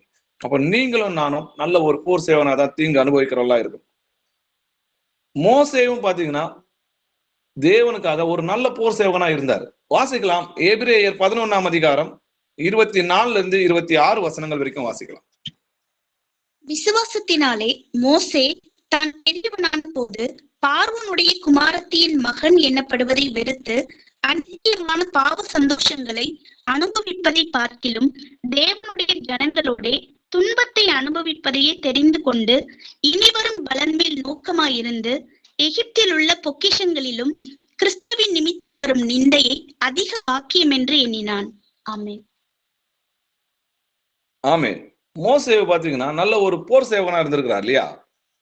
அவர் பார்வோனுடைய குமாரத்தியின் மகன் என்னப்படுவதை வெறுத்து அநித்தியமான பாவ சந்தோஷங்கள்னு எழுதியிருக்குது. இந்த உலகத்தோட சந்தோஷத்தை பத்தி வேதம் என்ன சொல்லுதுன்னா, அநித்தியமான பாவ சந்தோஷங்கள் அனுபவிப்பதை பார்க்கிலும் தேவனுடைய ஜனங்கள் இருக்கு இல்லையா? அதே நம்ம வசனம் பார்த்தோம், தேவனுடைய சேனைகள்னு நம்ம வாசிச்சோம் இல்லையா? எகிப்தை விட்டு புறப்பட்டுச்சு. அப்போ தேவனுடைய ஜனங்களுடைய துன்பத்தை அனுபவிப்பதை தெரிந்து கொண்டு இனி வரும் பலன் மேல் நோக்கமா இருந்தனா அவருடைய பாடுகள் பட்டா அவருடைய அரசாளுவோன்றது மோசேக்கு நல்லா தெரிஞ்சிருக்கு இல்லையா? அப்போ எகிப்தில் உள்ள பொக்கிஷங்களிலும் கிறிஸ்துவின் வரும் நிந்தையை அதிகம் பாக்கியம் என்று எண்ணினா. அப்போ கிறிஸ்துவை பத்தி அறிந்திருக்கிறார்ன்றதை நம்ம வாசிக்கிறோம். அப்போ நல்ல ஒரு போர் சேவகனாகவும் கர்த்தருடைய யுத்தத்தை நடத்துகிறாகவும் மோசே இருந்தாருன்றதை நம்ம பார்க்கிறோம். அப்போஸ்தலர்களும் நல்ல ஒரு போர் வீரர்கள் இல்லையா? வாசிக்கலாம், அப்போஸ்தலர் 5ஆம் அதிகாரம் 40 41 வசனங்கள் வரைக்கும் வாசிக்கலாம். அப்பொழுது அவர்கள் அவனுடைய யோசனைக்கு உடன்பட்டு அப்போஸ்தலரை வரவழைத்து அடித்து இயேசுவின் நாமத்தை குறித்து பேசக்கூடாது என்று கட்டளையிட்டு அவர்களை விடுதலையாக்கினார்கள். அவருடைய நாமத்துக்காக தாங்கள் அவமானம் அடைவதற்கு பாத்திராக எண்ணப்பட்டபடியினால் சந்தோஷமாய் ஆலோசனை சங்கத்தை விட்டு புறப்பட்டு போய். ஆமென். ஆமென். இயேசு கிறிஸ்துவோட நாமத்தை நீங்க என்ன பண்ணக்கூடாது, பிரசங்கம் பண்ணக்கூடாதுன்னு அப்போஸ்தலரை வரவழைத்து அடித்து இயேசுவின் நாமத்தை நீங்க பிரசங்கம் பண்ணக்கூடாதுன்னு கட்டளையிடுறாங்க இல்லையா? அப்போ அவங்க என்ன சொல்றாங்க, முதலாவது எங்களுக்கு தேவனுக்கு கீழ்ப்படிது எங்களுக்கு நியாயமா இருக்குது இல்லையா? அப்போ அவருடைய நாமத்துக்காக தங்கள் அவமானப்பட்டதை பாத்திராக எண்ணப்பட்டபடினால் சந்தோஷமா ஆலோசனை சங்கத்தை விட்டு போனாங்க. அப்போ ஒரு நல்ல போர் சேவகனா தீங்கு அனுபவிச்சாங்க இல்லையா? எல்லோருமே ரத்த சாட்சியா மறிச்சாங்க பிரதர்ஸ். அப்போ எல்லோருமே கர்த்தருக்காக ஜீவனை கொடுத்து அந்த யுத்தத்துல ஜெயிச்சாங்கன்றதை நம்ம பாக்குறோம். பவுல பாத்தீங்கன்னா நல்ல ஒரு போர் சேவகன் இல்லையா? அவர் தான் என்ன சொல்றாரு, என் உடன் போர் சேவகர்னு சொல்றாருன்னா அப்ப அவரு எந்த அளவுக்கு ஒரு யுத்த வீரனா இருந்திருப்பாருன்னு பாருங்க. 2 கொரிந்தியர் 11ஆம் அதிகாரம் 23 27 வசனங்கள் வரைக்கும் வாசிக்கலாம். அவர்கள் கிறிஸ்துவின் ஊழியக்காரரா? நான் அதிகம் புத்தியீனமாய் பேசுகிறேன். நான் அதிகமாய் பிரயாசப்பட்டவன், அதிகமாய் அடிபட்டவன், அதிகமாய் காவல்களில் வைக்கப்பட்டவன், அநேகந்தரம் மரண அவதியில் அகப்பட்டவன். யூதர்களால் 1 குறைய 40 அடியாக 5 தரம் அடிக்கப்பட்டேன். 3 தரம் மிலார்களால் அடிபட்டேன். 1 தரம் கல்லெறியுண்டேன். 3 தரம் கப்பற்சேதத்தில் இருந்தேன். கடலிலே ஒரு ராப்பகல் முழுவதும் போக்கினேன். அநேகந்தரம் பிரயாணம் பண்ணினேன். ஆறுகளால் வந்த மோசங்களிலும் கள்ளரால் வந்த மோசங்களிலும் என் சுய ஜனங்களால் வந்த மோசங்களிலும் அந்நிய ஜனங்களால் வந்த மோசங்களிலும் பட்டணங்களில் உண்டான மோசங்களிலும் வனாந்தரத்தில் உண்டான மோசங்களிலும் சமுத்திரத்தில் உண்டான மோசங்களிலும் கள்ள சகோதரிடத்தில் உண்டான மோசங்களிலும் பிரயாசத்திலும் வருத்தத்திலும் அநேக முறை கண் விழிப்புகளிலும் பசியிலும் தாகத்திலும் அநேக முறை உபவாசங்களிலும் குளிரிலும் நிர்வாணத்திலும் இருந்தேன். ஆமென். ஆமென். இதை நம்ம படிக்கும் போது உங்களுக்கு மூச்சு வாங்குது இல்லையா? ஆனா இதெல்லாம் பவுல் பாத்தீங்கன்னா கர்த்தருக்காக பாடுகளை அனுபவித்தார். நீங்க கிறிஸ்துவின் ஊழியக்காரரா? நீங்க ஒரு போர் சேவகனா? நான் அதை விட அதிகம்ன்றாரு. நான் அது அதிகமா ஆண்டவருக்காக பாடுகளை பட்டேன்னு சொல்றாரு இல்லையா? அதிகமாக அடிக்கப்பட்டேன், அதிகமாக காவலில் வைக்கப்பட்டேன், அநேக தரம் மரண அவதியில் அகப்பட்டேன், யூதரால் ஒன்று குறைய 40 அடியாக 5 முறம் அடிக்கப்பட்டேன். அப்ப 40 × 5 எவ்வளவு? 200 தடவை. அப்போ எவ்வளவு பாடுகள்னு பாருங்களேன். பிரயாசத்திலும் வருத்தத்திலும் அநேக முறை கண் விழிப்பிலும் பசியிலும் தாகத்திலும் அநேக முறை உபவாசத்திலும் குளிரிலும் நிர்வாணத்திலும் இருந்தேன்னு சொல்றார். அப்போ சுய ஜனங்களால வந்த மோசத்தினாலும் அந்நியர்களால வந்த மோசத்தினாலும் கள்ள சகோதரர்களால் வந்த மோசத்தினாலும் எல்லாத்திலையும் அவர் வேதனை அனுபவிச்சிருக்கிறார் இல்லையா? ஆனா எல்லாத்திலையும் இயேசு கிறிஸ்துவுக்குள் வெற்றி சிறந்தார். அப்போ எப்படிப்பட்ட ஒரு போர் சேவகனா அவர் இருந்திருக்கிறார் பாருங்க. இன்னைக்கு நம்ம நல்ல ஒரு போர் சேவகனா நம்ம இருக்கிறோமா? இல்ல பின்வாங்கி ஓடுகிற ஒரு கோழையா இருக்கிறோமா யுத்தத்துல? அப்போ கர்த்தருக்காக முன்னாடி இருந்து கர்த்தரோடவே இருந்து அவரோட பிள்ளைகளோட இருந்து இன்னைக்கு பிசாசோட தந்திரங்களுக்கு எதிராக நம்ம போர் செய்து கொண்டு வருகிறோம் இல்லையா? அப்ப சர்வாயுதங்களையும் நம்ம தடுத்து இருக்கிறோம். நல்ல ஒரு போர் சேவகனா நம்ம என்ன பண்ணோம்? யுத்தத்தை எதிர்த்து நிக்கணும். அப்போஸ்தலர் 20ஆம் அதிகாரம் 22 - 24 வசனங்கள் வரைக்கும் வாசிக்கலாம். இப்பொழுதும் நான் ஆவியிலே கட்டுண்டவனாய் எருசலேமுக்கு போகிறேன். அங்கே எனக்கு நேரிடும் காரியங்களை நான் அறியேன். கட்டுகளும் உபத்திரவங்களும் எனக்கு வைத்திருக்கிறதென்று பரிசுத்த ஆவியானவர் பட்டணம் தோறும் தெரிவிக்கிறதை மாத்திரம் அறிந்திருக்கிறேன். ஆகிலும் அவைகளில் ஒன்றையும் குறித்து கவலைப்படேன். என் பிராணனையும் நான் அருமையாக எண்ணேன். என் ஓட்டத்தை சந்தோஷத்தோட முடிக்கவும் தேவனுடைய கிருபையின் சுவிசேஷத்தை பிரசங்கம் பண்ணும்படிக்கு நான் கர்த்தராகிய இயேசுவின் இடத்தில் பெற்ற ஊழியத்தை நிறைவேற்றவுமே விரும்புகிறேன். ஆமென். ஆமென். பவுல் சொல்றத பாருங்க. நான் ஆவியிலே கட்டுண்டவனாய் ஜெருசலேமுக்கு போகிறேன். அப்போ கட்டுகளும் எப்படி இருக்கு? ஆவிக்குரியதான் இருக்கு இல்லையா? எனக்கு அங்கே நேரிடும் காரியங்களை நான் அறிவேன். அங்கே கட்டுகளும் உபத்திரங்களும் எனக்கு வைக்கப்பட்டிருக்குது. பரிசுத்த ஆவியானவர் பட்டணந்தோறும் அவருக்கு தெரிவிக்கிறாரு, இந்த மாதிரி உனக்கு அங்க போனா பாடுகள் இருக்குப்பான்னு. ஆனா பவுல் சொல்றாரு, அவைகளில் ஒன்றை குறித்து நான் கவலைப்பட மாட்டேன். என் பிராணனையும் நான் அருமையாக என்னன்னா என் ஜீவன் போறதை பத்தி நான் கவலைப்படல. என் ஓட்டத்தை சந்தோஷமாக முடிக்கணும். எதற்காக கர்த்தர் என்னை தேர்ந்தெடுத்தாரோ அந்த ஊழியத்தை சுவிசேஷத்தை பிரசங்கம் பண்ணும்படிக்கு நான் எதற்காக ஆண்டவரால் பிடிக்கப்பட்டனோ அந்த ஊழியத்தை நிறைவேற்றவே விரும்புகிறேன். இன்னைக்கு உங்களையும் என்னையும் அதற்காக தான் பிடிக்கப்பட்டார் இல்லையா? அவருடைய புண்ணியங்களை அறிவிக்கும்படி நீங்க தெரிந்து கொள்ளப்பட்ட ஆசாரிய கூட்டம்னு சொல்லி எழுதியிருக்கு. பரிசுத்த ஜாதின்னு சொல்லி எழுதியிருக்கு. எப்போ இயேசு கிறிஸ்து நாமத்தினால நீங்க ஞானஸ்தானம் பெற்றீங்களோ, எப்போது அவரோட ஒரு உடன்படிக்கை பண்ணீங்களோ அப்பவே நீங்க ஒரு போர் சேவகனா இருக்கிறீங்க. அப்படி இருக்கும்போது தீங்கு அனுபவிக்கணும்னு சொல்லி வேதத்துல எழுதியிருக்கு. அவருக்கு நல்ல ஒரு போர் சேவகனாக இயேசு கிறிஸ்துவுக்குள் தீங்கு அனுபவின்னு இருக்கு. அப்ப இன்னும் ஆசீர்வாதம் ஆசீர்வாதம் ஆசீர்வாதம்னு சொல்லி இந்த கள்ள சுவிசேஷத்தின் பின்னாடி போய் இருக்கிற ஜனங்களுக்கு நம்ம போய் சொல்லணும் இல்லையா சத்தியத்தை? அவங்க வேதத்துக்கு புறம்பா போதிக்கிற அந்த கள்ள சுவிசேஷத்துக்கு எதிராக நம்ம போராடணும் இல்லையா? வாசிக்கலாம். 2 கொரிந்தியர் 4ஆம் அதிகாரம் 10-11 வசனங்கள் வாசிக்கலாம்.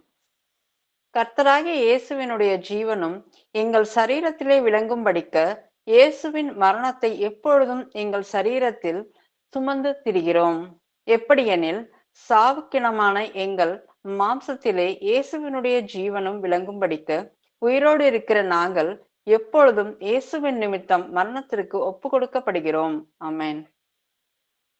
கர்த்தராகிய இயேசு கிறிஸ்துனுடைய ஜீவனும் எங்கள் சரீரத்தில் விளங்கும்படி இயேசுவின் மரணத்தை எப்பொழுதும் எங்கள் சரீரத்தில் சுமந்து திரிகிறோம்னா அவருடைய பாடுகளை எப்பொழுதும் எங்க இருதயத்துல சுமந்து திரிகிறோம்.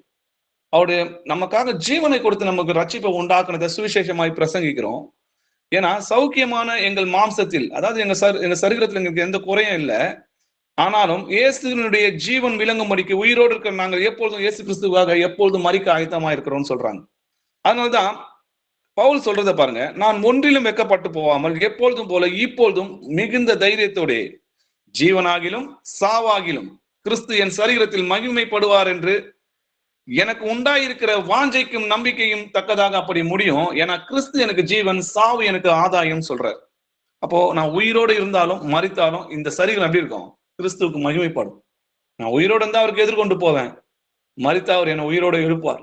எப்படி இருந்தாலும் நான் அவரோட மரண பரியந்தம் இல்ல கர்த்தராகிய இயேசு கிறிஸ்து வரிய வரைக்கும் என்னோட ஊழியத்தை சந்தோஷத்தோட செய்வேன்னு சொல்றாரு. 2 கொரிந்தியர் 12ஆம் அதிகாரம் 10வது வசனம் வாசிக்கலாம். அந்தபடி நான் பலவீனமாய் இருக்கும் போதே பலமுள்ளவனாய் இருக்கிறேன். ஆகையால் கிறிஸ்துவின் நிமித்தம் எனக்கு வரும் பலவீனங்களிலும் நிந்தைகளிலும் நெருக்கங்களிலும் துன்பங்களிலும் இடுக்கண்களிலும் நான் பிரியப்படுகிறேன். ஆமென். ஆமேன். எதை பிரியப்படுகிறார்னு சொல்லி அவர் சொல்றத பாருங்களேன். கிறிஸ்துவின் நிமித்தம் எனக்கு வரும் பலவீனங்களிலும் நிந்தைகளிலும் நெருக்கங்களிலும் துன்பங்களிலும் இடுக்கணிலும் நான் பிரியப்படுகிறேன்னு சொல்றார். அதை சந்தோஷமா ஏற்றுக்கொள்கிறார் இல்லையா? உபத்திரத்தை குறித்து அவர் என்ன சொல்றாரு பார்த்தீங்கன்னா, நான் மேன்மை பாராட்டுகிறேன்னு சொல்றாரு. வாசிக்கலாம், ரோமர் 5ஆம் அதிகாரம் 3-4 வசனங்கள் வாசிக்கலாம். அது மாத்திரமல்ல, உபத்திரவம் பொறுமையையும், பொறுமை பரீட்சையையும், பரீட்சை நம்பிக்கையையும் உண்டாக்குகிறதென்று நாங்கள் அறிந்து உபத்திரவங்களிலேயும் மேன்மை பாராட்டுகிறோம். ஆமென். ஆமேன். கிறிஸ்துவின் நிமித்தம் வரும் பலவீனங்களிலும் நிந்தைகளிலும் இடுக்கண்களிலும் துன்பங்களிலும் நெருக்கங்களிலும் அவர் பிரயாசப்பட்டதை நம்ம பார்க்கிறோம். அது பிரியப்படுறாருன்றதை நம்ம பார்த்தோம். இங்க சொல்றாரு, உபத்திரம் பொறுமையை உண்டாக்கும் என்று அறிந்து உபத்திரங்களை நான் என்ன பண்றேன்? மேன்மை பாராட்டுகிறேன்னு சொல்றாரு. அப்போ எதெல்லாம் அவர் விரும்புறாரு, எதெல்லாம் அவர் நேசிக்கிறாருன்றத பாருங்க. இதுக்கு யாருக்காகனா அந்த கிறிஸ்து மேல கொண்டிருந்த அந்த அன்பு அவரை நெருக்கி ஏவுகிறது அப்படின்றத நம்ம புரிஞ்சுக்கணும். கிறிஸ்து அவருக்கு மட்டும் ஜீவனை கொடுக்கல, உங்களுக்கும் எனக்காகவும் ஜீவனை கொடுத்திருக்கிறார். அப்போ நம்மளும் நல்ல பவுலை போல ஒரு நல்ல போர் சேவகனாக நம்ம இருக்கிறோமா? நம்ம எப்படி கர்த்தருக்கு பிரியமா இருக்கிறோம்? கர்த்தருக்கு பிரியமான காரியங்கள் எல்லாம் செய்து கொண்டு வருகிறோமா? இல்ல ஒரு யுத்த வீரனை போல அவருக்காக உடன்படுகிறோமா? இல்ல ஒரு போர் சேவகனா இல்லாம நான் வீட்டுல என் குடும்பம் என் வீடுன்னு மட்டும் நான் இருக்கிறேனா அப்படின்றத நம்ம சிந்திச்சு பார்க்கணும் இல்லையா? நாம் அநேக உபத்திரங்கள் வழியாய் தேவனுடைய ராஜ்யத்தில் பிரவேசிக்க வேண்டும்ன்ற வசனங்களை நீங்க வாசிச்சிருப்பீங்க இல்லையா? அப்போ சீஷருடைய மனதை திடப்படுத்தி விசுவாசத்தில் நிலைத்திருக்கும்படி அவர்களுக்கு புத்தி சொல்லி நாம் அநேக உபத்திரங்கள் வழியாய் தேவனுடைய ராஜ்யத்தில் பிரவேசிக்கணும்னு சொல்றாங்க. அப்போ நல்ல போர் சேவகனா நம்ம என்ன பண்ணோம்? தீங்கு அனுபவிச்சுதான் தேவனுடைய ராஜ்யத்துக்குள்ள போக முடியும் இல்லையா? 2 தீமோத்தேயு 3ஆம் அதிகாரம் 12வது வசனம் வாசிக்கலாம். அன்றியும் கிறிஸ்து இயேசுவுக்குள் தேவ பக்தியை நடக்க மனதாய் இருக்கிற யாவரும் துன்பப்படுவார்கள். ஆமென். கிறிஸ்து இயேசுக்குள் தேவ பக்தியாய் நடக்கிற யாவரும், மனதாய் இருக்கிற யாவரும் துன்பப்படுவாங்க. அப்போ நீங்க கிறிஸ்துவுக்குள்ள உண்மையா நடக்கணும், அவருடைய வசனத்தின்படி நடக்கணும், அந்த தேவ வைராக்கியம் நம்மளுக்குள்ள இருந்துச்சுன்னா நம்ம துன்பப்படுவோம். நீதி நிமித்தம் துன்பப்படுகிறவர்கள் பாக்கியவான்கள், பரலோக ராஜ்யம் அவர்களுடையதுன்னு சொல்லி எழுதியிருக்கு இல்லையா? என் நிமித்தம் உங்களை நிந்தித்து துன்பப்படுத்தி பலவிதமான தீமையான மொழிகளையும் உங்கள் பேரில் பொய்யாய் சொல்வார்களானால் நீங்கள் பாக்கியவானா இருப்பீங்கன்னு சொல்லி எழுது. சந்தோஷப்பட்டு களி கூறுங்கள், பரலோகத்தில் உங்கள் பலன் மிகுதியா இருக்கும். உங்களுக்கு முன் இருந்த தீர்க்கதரிசிகளையும் அப்படியே துன்பப்படுத்தினாங்க. நம்ம வாசிக்கிறோம் இல்லையா? அப்போஸ்தலர்களையும் அப்படிதான் துன்பப்படுத்தினாங்க, பவுலையும் அப்படிதான் துன்பப்படுத்தினாங்க, அவர் கூட இருந்த உடன் சேவர்களையும் அவங்க அப்படிதான் துன்பப்படுத்தினாங்க. அப்போ நமக்கும் என்ன பண்ணுவாங்க? அதே துன்பத்தை தான் கொடுப்பாங்க. இதெல்லாம் எதனால நடக்குது? வாசிக்கலாம், யோவான் 15ஆம் அதிகாரம் 18 21 வசனங்கள் வரைக்கும் வாசிக்கலாம். உலகம் உங்களை பகைத்தால் அது உங்களை பகைக்கிறதற்கு முன்னே என்னை பகைத்ததென்று அறியுங்கள். நீங்கள் உலகத்தாராய் இருந்தால் உலகம் தன்னுடையதை சிநேகித்திருக்கும். நீங்கள் உலகத்தாராய் இராதபடியினாலும் நான் உங்களை உலகத்திலிருந்து தெரிந்து கொண்டபடியினாலும் உலகம் உங்களை பகைக்கிறது. ஊழியக்காரன் தன் எஜமானிலும் பெரியவன் அல்லவென்று நான் உங்களுக்கு சொன்ன வார்த்தையை நினைத்து கொள்ளுங்கள். அவர்கள் என்னை துன்பப்படுத்தினதுண்டானால் உங்களையும் துன்பப்படுத்துவார்கள். அவர்கள் என் வசனத்தை கைக்கொண்டதுண்டானால் உங்கள் வசனத்தையும் கைக்கொள்வார்கள். அவர்கள் என்னை அனுப்பினவரை அறியாதபடியினால் என் நாமத்து நிமித்தமே இவைகளையெல்லாம் உங்களுக்கு செய்வார்கள். ஆமென். ஆமென். யாருடைய நாமத்தினால இதை நம்ம துன்பத்தை அனுபவிக்கிறோம்? அவர்கள் என்னை அனுப்பினவரை அறியாதனால என் நாமத்தின் நிமித்தமே இவைகள் எல்லாம் உங்களுக்கு செய்வார்கள். அப்ப இயேசு கிறிஸ்துவோட நாமத்தின் நிமித்தம் வருகிற துன்பத்தை பத்தி தான் நீங்க பாக்குறோம். உலகம் உங்களை பகைத்தால் அது உங்களை பகைக்கிறதுக்கு முன்னாடி என்ன பண்ணுங்க, என்னை பகைத்தது என்று அறியுங்கள்னு சொல்றாரு. அப்போ கர்த்தர் பாத்தீங்கன்னா நன்மையானது செஞ்சார், அவர்களுக்காக தான் ஜீவனை கொடுத்தார். ஆனா இந்த உலகம் அவங்களை பகைத்தது. நீங்கள் உலகத்தாராய் இருந்தால் உலகம் தன்னுடையதை சிநேகிக்கும். நீங்கள் உலகத்தாராய் இராதனாலும் நான் உங்களை உலகத்திலிருந்து தெரிந்து கொண்டபடினாலும் தான் என்ன பண்ணுது, இந்த உலகம் நம்மளை பகைக்குது. நம்ம எஜமானோட பெரியவன் கிடையாது இல்லையா? எஜமானுக்கே அப்படி செய்வாங்கன்னா ஊழியக்காரங்க அதை தான் செய்வாங்க இல்லையா? அவர்கள் என்னை துன்பப்படுத்தினது உண்டானால் உங்களையும் துன்பப்படுத்துவாங்க. இதெல்லாம் எதனால நடக்குதுன்னு பாத்தீங்கன்னா என் நாமத்து நிமித்தமே இவைகள் உங்களுக்கு செய்வாங்க. அப்போ கர்த்தருடைய நாமத்து நிமித்தம் நம்ம நிந்திக்கப்பட்டால், நீங்கள் இயேசு கிறிஸ்துவின் நாமத்து நிமித்தம் நிந்திக்கப்பட்டால் பாக்கியவான் சொல்லி எழுதியிருக்கு. ஏனென்றால் தேவனுடைய ஆவியாகிய மகிமையுள்ள ஆவியானவர் உங்களுக்குள் தங்கியிருக்கிறார், அவர்களாலோ தூஷிக்கப்படுகிறார், உங்களாலே மகிமைப்படுகிறார்னு சொல்லி எழுதியிருக்கு. எனக்காக ஜீவனை கொடுத்த கர்த்தருக்காக நானும் பாடுகள் அனுபவிக்கிறோம். அன்பை பகிர்ந்து கொள்கிறோம். அறிவு கட்ட முடியாத அந்த அன்பை நம்ம உணர்ந்ததுனால நாமளும் அவருக்கு ஜீவனை கொடுக்க கடனாளியா இருக்கிறோன்றதை நம்ம மறந்துடக்கூடாது. தீமையை நன்மையால நம்ம வென்று கொண்டு இருக்கிறோம். வாசிக்கலாம் 1 கொரிந்தியர் 11ஆம் அதிகாரம் 19-20 வசனங்கள் வாசிக்கலாம். நீங்கள் புத்தி உள்ளவர்களாயிருந்து புத்தி இல்லாதவர்களை சந்தோஷமாக சகித்திருக்கிறீர்களே. ஒருவன் உங்களை சிறையாக்கினாலும், ஒருவன் உங்களை பட்சித்தாலும், ஒருவன் உங்களை கைவசப்படுத்தினாலும், ஒருவன் தன்னை உயர்த்தினாலும், ஒருவன் உங்களை முகத்தில் அறைந்தாலும் சகித்திருக்கிறீர்களே. அப்போ நீங்க புத்தி உள்ளவர்களா இருந்து புத்தி இல்லாதவர்களை சந்தோஷமாய் சகித்தீர்கள்னு சொல்லி எழுதியிருக்கு. சகிக்கிறதுன்றது தெரியும், ஆனா இங்க சந்தோஷமாக சகித்தீங்கன்னு சொல்லி வேதத்துல எழுதியிருக்கு. ஏன்னா நம்ம புத்தி உள்ளவர்கள்னு சொல்லி வேதத்துல எழுதிருக்கு இல்லையா? அந்த 10 கன்னி ஊமைகளை கூட புத்தி உள்ள 5 பேரையும் புத்தி இல்லாத 5 பேரையும் கர்த்தர் ஒப்பிட்டு பேசுகிறத நம்ம பார்க்கிறோம். இங்க துன்பத்தை சகித்து தீமை நன்மையால வென்று காட்டுகிறோம். இப்படிப்பட்ட உபத்திரங்களை சகிக்க நாம் நியமிக்கப்பட்டு இருக்கிறோம் என்று நீங்கள் அறிந்திருக்கிறீர்களே. அப்போ இப்படி பாடுகள் வழியாக தான் நம்ம என்ன பண்ண முடியும், தேவனுடைய ராஜ்யத்துக்கு போக முடியும். வாசிக்கலாம் எபிரேயர் 12ஆம் அதிகாரம் 2-4 வசனங்கள் வரைக்கும் வாசிக்கலாம். அவர் தமக்கு முன் வைத்திருந்த சந்தோஷத்தின் பொருட்டு அவமானத்தை எண்ணாமல் சிலுவையை சகித்து தேவனுடைய சிங்காசனத்தின் வலது பாரிசத்தில் வீற்றிருக்கிறார்.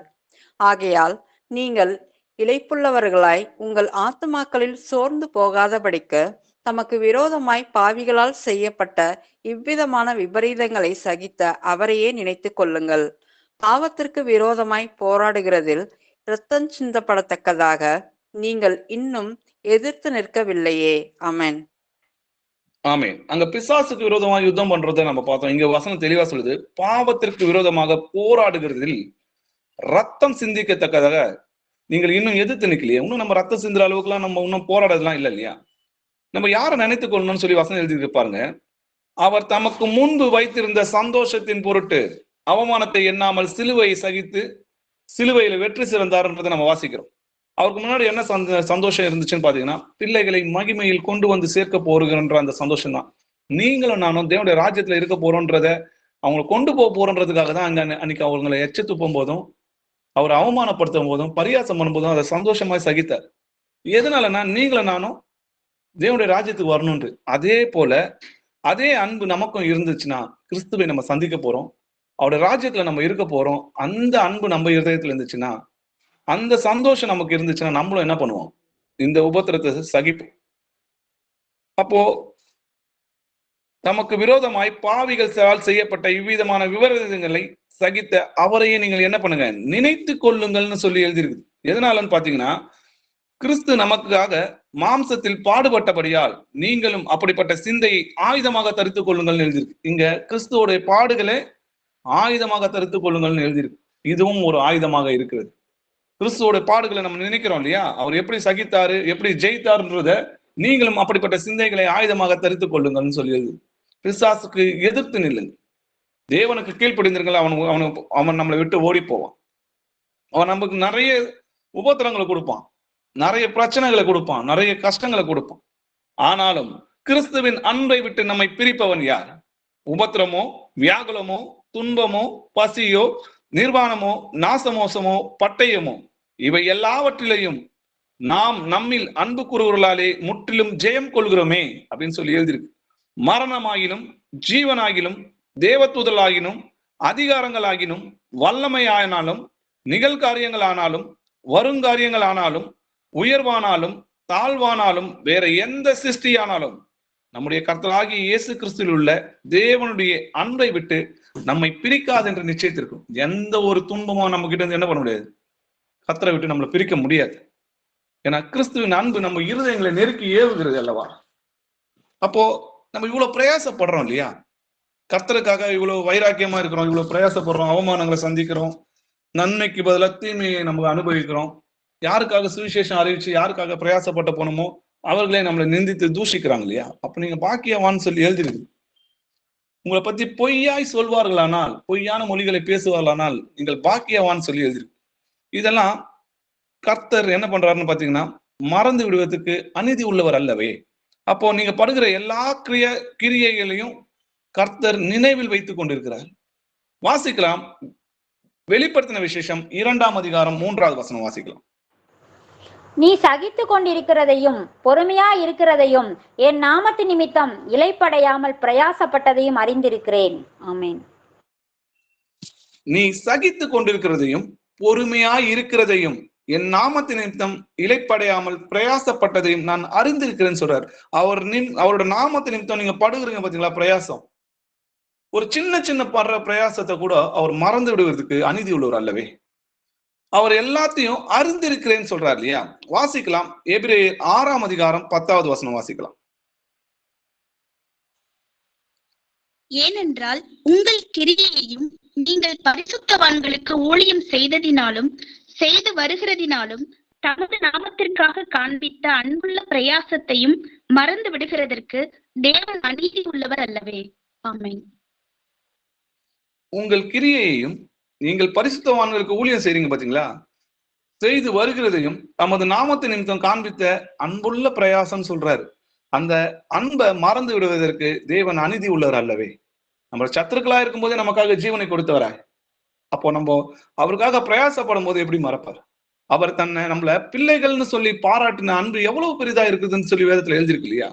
அப்போ நீங்கள் தேவனுடைய ராஜ்யத்துக்கு நிமித்தம் பாடு அனுபவிக்கலாய் இருக்க அந்த ராஜ்யத்திற்கு நீங்கள் பாத்திரமாக என்ன பண்ண முடிக்கி தேவன் நியாயமான தீர்ப்பு செய்கிறார் என்பதற்கு இதுவே அத்தாட்சியாய் இருக்கிறது. உங்களை உபத்திரப்படுத்துறவர்களுக்கு உபத்திரவத்தையும் உபத்திரப்படுகிற உங்களுக்கு எங்களோட கூட இளைப்பாறுதலையும் பிரதிபலனாக கொடுப்பது தேவனுக்கு நீதியாய் இருக்கிறதுன்னு சொல்லி வேதத்துல எழுதியிருக்கு. அப்போ அவரோட பாடுகளை சகித்தோமானால் அவரோட ஆளுகை செய்வோம், நாம் அவரை மறுதளித்தால் அவரும் நம்மை மறுதளிப்பார்னு எழுதியிருக்கு. அப்போ நம்ம அவரோட பாடுகளை அனுபவிக்கிறோமா, இல்ல அவரை நம்ம மறுதளிக்கிறோம்? எப்படி மறுதளிக்கிறோம்? நிறைய காரியங்கள், சுவிசேஷ காரியங்கள் நம்மளுக்கு அழைப்புகள் வருது இல்லையா, பிரயாசங்கள் இருக்கு. வேலையிலையும் நிறைய இடத்துல சமயம் வாய்த்தாலும் வாய்க்காவட்டாலும் திருவசனத்தை ஜாக்கிரதாய் பிரசங்கம் பண்ணுன்றது. அப்படி நம்ம எல்லா இடத்துலயும் அவரோட சுவிசேஷ அறிவிக்கிறதுக்கு பிரயாசப்படுறோமா? வாய்ப்புகள் சமயம் கிடைக்கும் போது மட்டும் இல்ல, இல்லாத போது நம்ம ஏற்படுத்திக்கணும்னு சொல்லி வேதவசனம் சொல்லு. 1 பேதுரு 1ஆம் அதிகாரம் 8-9 வசனங்கள் வாசிக்கலாம். அவரை நீங்கள் காணாமல் இருந்தும் அவரிடத்தில் அன்பு கூறுகிறீர்கள். இப்பொழுது அவரை தரிசியாமல் இருந்தும் அவரிடத்தில் விசுவாசம் வைத்து சொல்லி முடியாததும் மகிமையால் நிறைந்ததுமாயிருக்கிற சந்தோஷம் உள்ளவர்களாய் களி கூர்ந்து உங்கள் விசுவாசத்தின் பலனாகிய ஆத்ம ரட்சிப்பை அடைகிறீர்கள். ஆமென். நீங்கள் காணாமல் இருந்தும் அவரிடத்தில் அன்பு கூறுகிறீர்கள். இப்பொழுது நீங்கள் அவரை தரிசியாமல் இருந்தும் அவரிடத்தில் விசுவாசம் வைத்து சொல்லி முடியாத மகிமையால் நிறைந்திருக்கிறதுமான சந்தோஷம் உள்ளவர்களாய் களி கூர்ந்து உங்கள் விசுவாசத்தின் பலனாகிய ஆத்ம ரட்சிப்பை அடைகிறீங்கன்னா, நம்ம காணாம அவரை விசுவாசிக்கிறோம். அவர் நம்ம சத்துருக்களா இருக்கும்போது நமக்காக ஜீவனை கொடுத்தார். அது வசனம் என்ன சொல்லுதுன்னு பாத்தீங்கன்னா, அறிவு கெட்ட முடியாத அன்புன்னு சொல்லி எழுதிருக்கு இல்லையா. அப்போ நம்ம சுவிசேஷம் அறிவிக்கிறத தேவதூதர்கள் உற்று பார்க்க ஆசையா இருந்தாங்களாம். ஏன்னா நம்ம இயேசு கிறிஸ்துவை பார்க்கவே இல்லை, வெறும் வசனத்தை மாட்டம் வாசிக்கிறோம். அதை விசுவாசம் உள்ளவர்களா இருந்து அவரை தரிசியாமல் விசுவாசிச்சு அன்பு கூறுகிறோம்னா என்னன்னு பாத்தீங்கன்னா, அவரோட கட்டளைகளை கீழ்ப்படிந்து சுவிசேஷத்துக்காக ஜீவனை கொடுத்தவங்களை அவங்க பார்த்து ஆச்சரியப்படுறாங்க இல்லையா.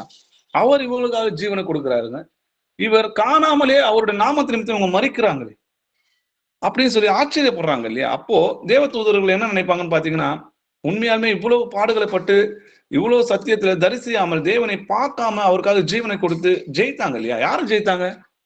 ஒரு காலத்துல இவங்களுக்கு அதிபதியா இருந்தவனை அவங்க ஜெயிக்கிறாங்க இல்லையா. அப்போ இவங்க கிட்ட நம்ம கீழ்ப்படிந்து வேலை செய்து அவங்க தகுதி உள்ளவங்க தான். ஜெயம் கொள்கிறவன் எல்லாவற்றையும் சுதந்திரத்துக் கொள்வான் எழுதிருக்கு இல்லையா? அப்போ உங்கள் விசுவாசத்தின் பலனாகிய ஆத்துமா ரட்சிப்பை நீங்கள் அடைவீர்கள்னு சொல்லி எழுதிருக்கு. பிரியமானவர்களே, உங்களை சோதிக்கும்படி உங்கள் நடுவில் பற்றி இருக்கிற அக்னியை குறித்து ஏதோ புதுசு என்று திகையாமல் கிறிஸ்துவின் மகிமை வெளிப்படும் போது நீங்கள் களி கூர்ந்து மகிழும்படியாக அவருடைய பாடுகளுக்கு நீங்கள் பங்காளியானதால் சந்தோஷப்படுங்கள் எழுதிருக்குது. ஏதோ இந்த கஷ்டம் நமக்கு தான் வருது அப்படின்னு நினைக்காதீங்க. நமக்கு முன்னிருந்த எல்லா தீர்க்கதரிசிகளும் அப்படிதான் செஞ்சாங்க. அதனால உங்களுக்கும் எனக்கும் என்ன பண்ணுவாங்க? அப்படிதான் செய்வாங்க. ஆனாலும் அவருடைய பாடுகளுக்கு நீங்கள் பங்காளியானால் அவருடைய சந்தோஷத்திலையும் பங்காளியா இருப்பீங்க. எப்பொழுதும் சந்தோஷமா இருங்கன்னு சொல்லி வேதத்துல எழுதிருக்கு இல்லையா? நான் எழுதினதே திரும்ப எழுதுவது எனக்கு வருத்தம் இல்லை, மறுபடியும் சொல்றேன், நீங்க சந்தோஷமா இருங்கன்னு பவுல் சொல்றாரு. எதனால சொல்றாரு பாருங்க. பிலிப்பியர் 4ஆம் அதிகாரம் 3-4 வசனங்கள் வாசிக்கலாம். அன்றியும் என் உத்தம கூட்டாளியே, அவர்களுக்கு உதவியா இருக்கும்படி உன்னையும் வேண்டிக் கொள்கிறேன். அவர்கள் கிளம்பந்தோடும் மற்ற என் உடன் வேலையாட்களோடும் கூட சுவிசேஷ விஷயத்தில் என்னோடு கூட மிகவும் பிரயாசப்பட்டார்கள். அவர்களுடைய நாமங்கள் ஜீவ புஸ்தகத்தில் இருக்கிறது. கர்த்தருக்குள் எப்பொழுதும் சந்தோஷமாயிருங்கள் என்று மறுபடியும் சொல்லுகிறேன். ஆமென். என் உடன் வேலையாட்கள் கூட சுவிசேஷ விஷயத்தில் என்னோட கூட மிகவும் பிரயாசப்பட்டார்கள் இது. அப்போ உடன் வேலையாட்கள்னா நல்ல ஒரு போர் சேவகன் கூட இவங்க என்ன பண்ணாங்க? சுவிசேஷ விஷயத்துல அவங்க கூட இருந்தாங்க. அவங்க உடன் போர் சேவகன் நம்ம வாசிக்கிறோம் இல்லையா? அவருடைய நாமம் எங்க எழுதியிருக்காங்க? ஜீவ புஸ்தகத்தில் எழுதியிருக்கு இல்லையா? அதனால நீங்க என்ன பண்ணுங்க? கர்த்தருக்குள் எப்பொழுதும் சந்தோஷமா இருங்கள் என்று மறுபடியும் சொல்லுது. இதே தான் கர்த்தர் என்ன பண்றாரு? நீங்க போய் 2 பேரை அனுப்புறாரு இல்லையா? நீங்க போய் சுவிசேஷம் சொல்லிட்டு வாங்கப்பான்னு. அப்போ அவருடைய நாமத்தினால பேய்கள்லாம் ஓடுதுன்னு சொல்லி சந்தோஷப்படுறாங்க. கர்த்தர் சொல்றாரு, நீங்க அதுக்காக சந்தோஷப்படாதீங்க, உங்களுடைய நாமங்கள் ஜீவ புஸ்தகத்துல எழுதியிருக்குப்பா, அதுக்காக சந்தோஷப்படுங்கன்னு சொல்றாரு. நீங்கள் தேவனுடைய சித்தத்தின்படி செய்து வாக்குத்தத்தம் பண்ணப்பட்டதை பெரும்படிக்கு பொறுமை உங்களுக்கு வேண்டியதா இருக்கிறது. வருகிறவர் இன்னும் கொஞ்ச காலத்தில் வருவார், தாமதம் பண்ணார்னு சொல்லி எழுதியிருக்கு. தேவனுடைய வசனம் ஒன்றாகிலும் தரையில விடாது. அப்போ நம்ம எப்படி இருக்கணும்? ரோமர் 6ஆம் அதிகாரம் 12-13 வசனங்கள் வாசிக்கலாம். ஆகையால் நீங்கள் சரீர இச்சைகளின்படி பாவத்திற்கு கீழ்ப்படியத்தக்கதாக சாவுக்கேதுவான உங்கள் சரீரத்தில் பாவம் ஆளாதிருப்பதாக நீங்கள் உங்கள் அவயவங்களை அநீதியின் ஆயுதங்களாக பாவத்திற்கு ஒப்புக்கொடாமல் உங்களை மரித்தோரிலிருந்து பிழைத்திருக்கிறவர்களாக தேவனுக்கு ஒப்பு கொடுத்து உங்கள் அவயவங்களை நீதிக்குரிய ஆயுதங்களாக தேவனுக்கு ஒப்பு கொடுங்கள். ஆமீன். ஆமீன். நீங்கள் சரீர இச்சையின்படி பாவத்திற்கு கீழ்ப்படியத்தக்கதாக சாவுக்கேதான உங்கள் சரீரத்தில் என்ன பண்ணக்கூடாது? பாவம் ஆளாது இருப்பதாக எழுதியிருக்கு. ஒரு காலத்துல நம்மளோட அவயங்களை, நம்மளோட சரீரங்களை எப்படி பார்த்தோம்? அநீதியின் ஆயுதங்களாக பயன்படுத்தி பாவத்துக்கு நம்மளை அடிமையாக வைத்துக் கொண்டிருந்தோம். இந்த உலகத்துக்கு அடிமையா இருந்தோம், பிசாசுக்கு அடிமையா இருந்தோம், ஏன் பிசாசோட பிள்ளைகளா இருந்தோம்னு சொல்லி வேதத்துல எழுதியிருக்கு. எப்போ நம்முடைய இரட்சகராகிய இயேசு கிறிஸ்துடைய பிரசங்கம் நம்ம இருதயங்களில் சுவிசேஷமாக அறிவிக்கப்பட்டதோ, எப்போ நம்ம இயேசு கிறிஸ்துவை ஏற்றுக்கொண்டோமோ, எப்போ நம்ம இருதயத்தில் அந்த அன்பு ஊற்றப்பட்டதோ, அன்று முதல் உங்கள் அவயங்களை நீதிக்குரிய ஆயுதங்களாக, எப்படி நீதிக்குரிய ஆயுதங்களாக எழுதியிருக்குது. அப்போ தேவனுக்கு ஒப்பு கொடுங்கள். உங்கள் அவயங்களும் எப்படி இருக்குது? நீதிக்குரிய ஆயுதங்களா இருக்குதுன்றதை இங்க வாசிக்கலாம். 1 பேதுரு 2ஆம் அதிகாரம் 11-12 வசனங்கள் வாசிக்கலாம். பிரியமானவர்களே, அந்நியர்களும் பரதேசிகளுமாய் இருக்கிற நீங்கள் ஆத்மாவுக்கு விரோதமாய் போர் செய்கிற மாம்ச இச்சைகளை விட்டு விலகி, புறஜாதிகள் உங்களை அக்கிரமக்காரர் என்று விரோதமாய் பேசும் விஷயத்தில் அவர்கள் உங்கள் நற்கிரியைகளை கண்டு அவற்றின் நிமித்தம் சந்திப்பின் நாளிலே தேவனை மகிமைப்படுத்தும்படி நீங்கள் அவர்களுக்குள்ளே நல் நடக்கையுள்ளவர்களாய் நடந்து கொள்ளுங்கள் என்று உங்களுக்கு புத்தி சொல்லுகிறேன். ஆமென். பிரியமானவர்களே, நீங்கள் ஆத்மாவுக்கு விரோதமாக போர் செய்கிற மாம்ச இச்சைகளை விட்டு விலகு. அப்போ இங்க என்ன இருக்குது? மாம்சமும் ஆவியும் ஒன்றுக்கொன்று விரோதமாக போர் செய்கிறதுன்றதை நம்ம பார்க்கிறோம். அப்போ மாம்சமும் ஆவியும் ஒன்றுக்கொன்று போர் செய்கிறது என்றதை நம்ம பார்க்கும்போது இங்க வசனம் என்ன சொல்லுதுன்னா, நீங்க ஆத்மாவுக்கு விரோதமாக போர் செய்கிற மாம்ச இச்சைகளை விட்டு என்ன பண்ணோம்? விலகி, புறஜாதிகள் நம்மள அக்கிரமக்காரன் சொல்லும் விஷயத்துல நம்ம என்ன பண்ணோம்? நற்கிரியை செய்யணும். அவங்களுக்கு முன்னாடி யோகியமா நடக்கணும், உண்மை உள்ளவர்களா இருக்கணும், பரிசுத்தம் உள்ளவங்களா நடக்கணும்.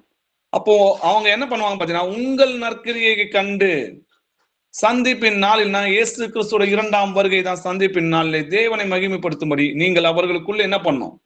நல் நடக்கை உள்ளவர்களாய் நடந்து கொள்ளுங்கள் என்று உங்களுக்கு புத்தி சொல்றோம். அப்போ அவர்கள் நம்மளுடைய நடக்கையை பார்த்து என்ன பண்ணணும்? தேவனை மகிமைப்படுத்தணும்.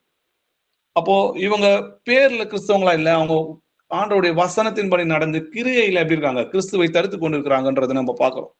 தேவனால் பிறந்த எவனும் பாவம் செய்யான், ஏனெனில் அவருடைய வித்து அவனுக்குள் தரித்திருக்கிறது, அவன் தேவனால் பிறந்தபடினால் பாவம் செய்ய மாட்டான்னு சொல்லி எழுதியிருக்கு. அப்ப இந்த யுத்தத்துல நம்ம தான் ஜெயிப்போம். ஏன்னா நம்முடைய கர்த்தர் ஜெயம் கொள்கிறவரா இருக்கிறோம். நம்ம அவருடைய கூட இருக்கிறவங்க தெரிந்து கொள்ளப்பட்டவர்களும் உண்மை உள்ளவர்களும் போர் சேவகரமா இருக்கிறோம் சொல்லி எழுதியிருக்கு. வாசிக்கலாம் 1 யோவான் 5ஆம் அதிகாரம் 4வது வசனம் வாசிக்கலாம். தேவனால் பிறப்பதெல்லாம் உலகத்தை ஜெயிக்கும், நம்முடைய விசுவாசமே உலகத்தை ஜெயிக்கிற ஜெயம். ஆமென். தேவனால் பிறந்தது எல்லாம் உலகத்தை ஜெயிக்கும். நம்முடைய விசுவாசம் தான் சிஸ்டர் பிரதர்ஸ் உலகத்தை ஜெயிக்கிற ஜெயம். சீக்கிரத்துல நம்முடைய கர்த்தர் வருவார். நம்முடைய பாடுகள் எல்லாம் அவரை பார்க்கும்போது ஒரு நிமிஷத்துல அதெல்லாம் எப்படி போவோம், ஒண்ணுமே இல்லாம இருக்கும். பிரசவ வேதனை படுற ஒரு ஸ்ரீ பிள்ளை பிறந்தோன்னு அந்த மகிழ்ச்சியில அந்த வேதனை எப்படி நினைக்காம இருக்கிறாங்களோ அது போல நம்ம அவரை பார்த்த அந்த நிமிஷத்துல இதெல்லாம் ஒண்ணுமே இருக்காது. நம்ம ரத்தம் சிந்துற அளவுக்குலாம் இன்னும் பாடுகள்லாம் நம்ம அனுபவிக்கவே இல்லையே. சின்ன சின்ன அவமானத்தை தான் நம்ம சந்திக்கிறோம். மிஞ்சி போனா நம்மள நன்மை செஞ்சிருப்போம், அதுக்கு தீமையா பேசியிருப்பாங்க, அவ்வளவுதானே. வேற எதுவும் நம்மள செய்யலையே, இன்னும் அடிக்கலாம் இல்லையே நம்மள. வெறும் சின்ன சின்ன அவமானத்தை நம்ம சந்திச்சோம். பிள்ளைகளை, நீங்கள் தேவனால் உண்டாயிருந்து அவர்களை ஜெயித்தீர்கள், ஏனெனில் உலகத்தில் இருக்கிறவர்களும் உங்களுக்குள் இருக்கிறவர் பெரியவர்னு சொல்லி எழுதியிருக்கு. அப்போ தேவனுடைய வித்து நமக்குள்ள இருக்கிறதுனால, கர்த்தர் நமக்குள்ள வாசமா இருக்கிறதுனால நம்ம உலகத்தை ஜெயிக்க முடியும்.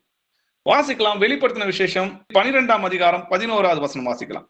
மரணம் நேரிடுகிறதா இருந்தாலும் அதற்கு தப்பும்படி தங்கள் ஜீவனையும் பாராமல் ஆட்டுக்குட்டியின் இரத்தத்தினாலும் தங்கள் சாட்சியின் வசனத்தினாலும் அவனை ஜெயித்தார்கள். ஆமென். மரணமே நேரிடுகிறதாக இருந்தா கூட அதற்கு தப்பும்படி அவங்க என்ன பண்ணல, தன் ஜீவனையும் பாராமல் ஆட்டுக்குட்டியின் இரத்தத்தினாலும் தங்கள் சாட்சியின் வசனத்தினாலும் அவனை ஜெயித்தார்கள்னு சொல்லி எழுதியிருக்கு. அப்போ வெறும் சரீரத்தை மாத்திரம் கொல்ல வல்லவருக்கு நீங்க பயப்படாதீங்க, சரீரத்தையும் ஆத்மாவையும் கொல்ல வல்லவருக்கே நீங்கள் பயப்படுங்கன்னு சொல்லி எழுதியிருக்கு இல்லையா. அவங்க மரித்தாலும் என்ன பண்றாங்க, கிறிஸ்துக்குள் பிழைத்திருக்கிறாங்க. பவுல் சொல்றா இல்லையா, மரணமாகிலும் ஜீவனாகிலும் என் சரீரம் கிறிஸ்துக்குள் மகிமைப்படும்படியாக இருக்குது. அப்போ அவங்க ஜெயித்தார்கள்னு சொல்லியிருக்கு. வெறும் வசனத்தினால மாத்திரம் கிடையாது சிஸ்டர், தங்களுடைய சாட்சியின் வசனத்தினாலும் மட்டும் கிடையாது, ரத்தத்தினாலும் தங்களுடைய சாட்சினாலும் ஜெயிச்சாங்கன்னு சொல்லி எழுதி. அப்போ ஆட்டுக்குட்டியானுடைய ரத்தத்தினாலும் தங்கள் சாட்சியின் வசனத்தினாலும் அவர்களை ஜெயித்தார்கள்னு சொல்லி எழுதி. தேவனால் பிறப்பதெல்லாம் உலகத்தை ஜெயிக்கும் சொல்லி நம்ம வாசிச்சோம் இல்லையா.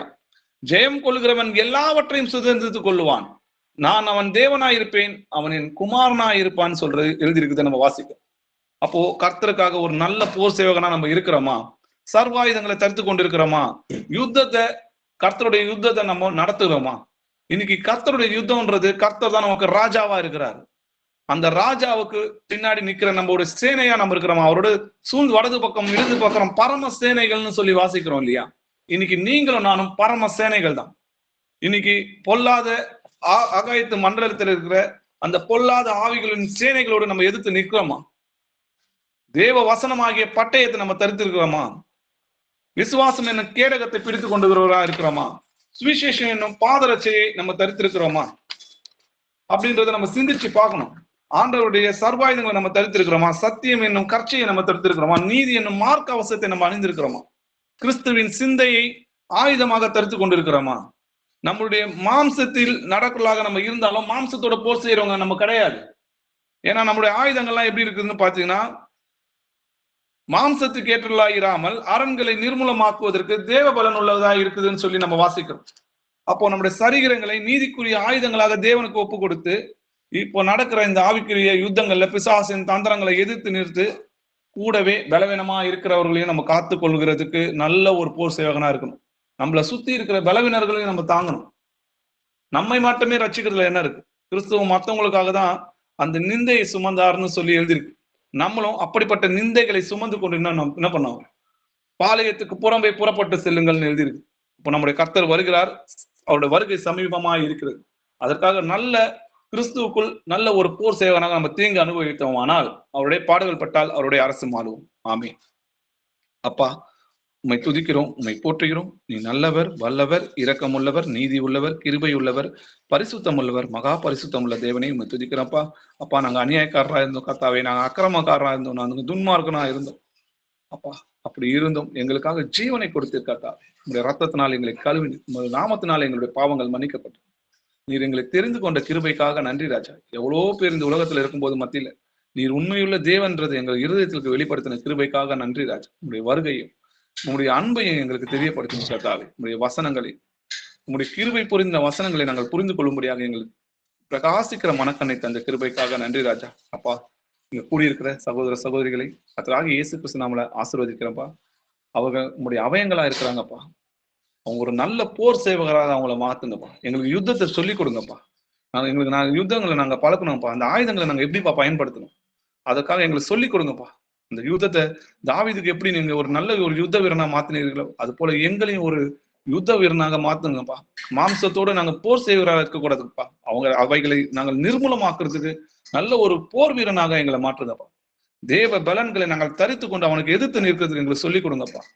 கர்த்தர் தாமே யுத்தத்தை நடத்துகிறார் அப்பா. உங்களோட நாங்க பாடுகளை அனுபவித்து இந்த நித்திய ஜீவன்களுக்குள்ள போக எங்களுக்கு ஞானத்தையும் அறிவையும் புத்தியையும் தெளிந்த புத்தியும் தாங்கப்பா.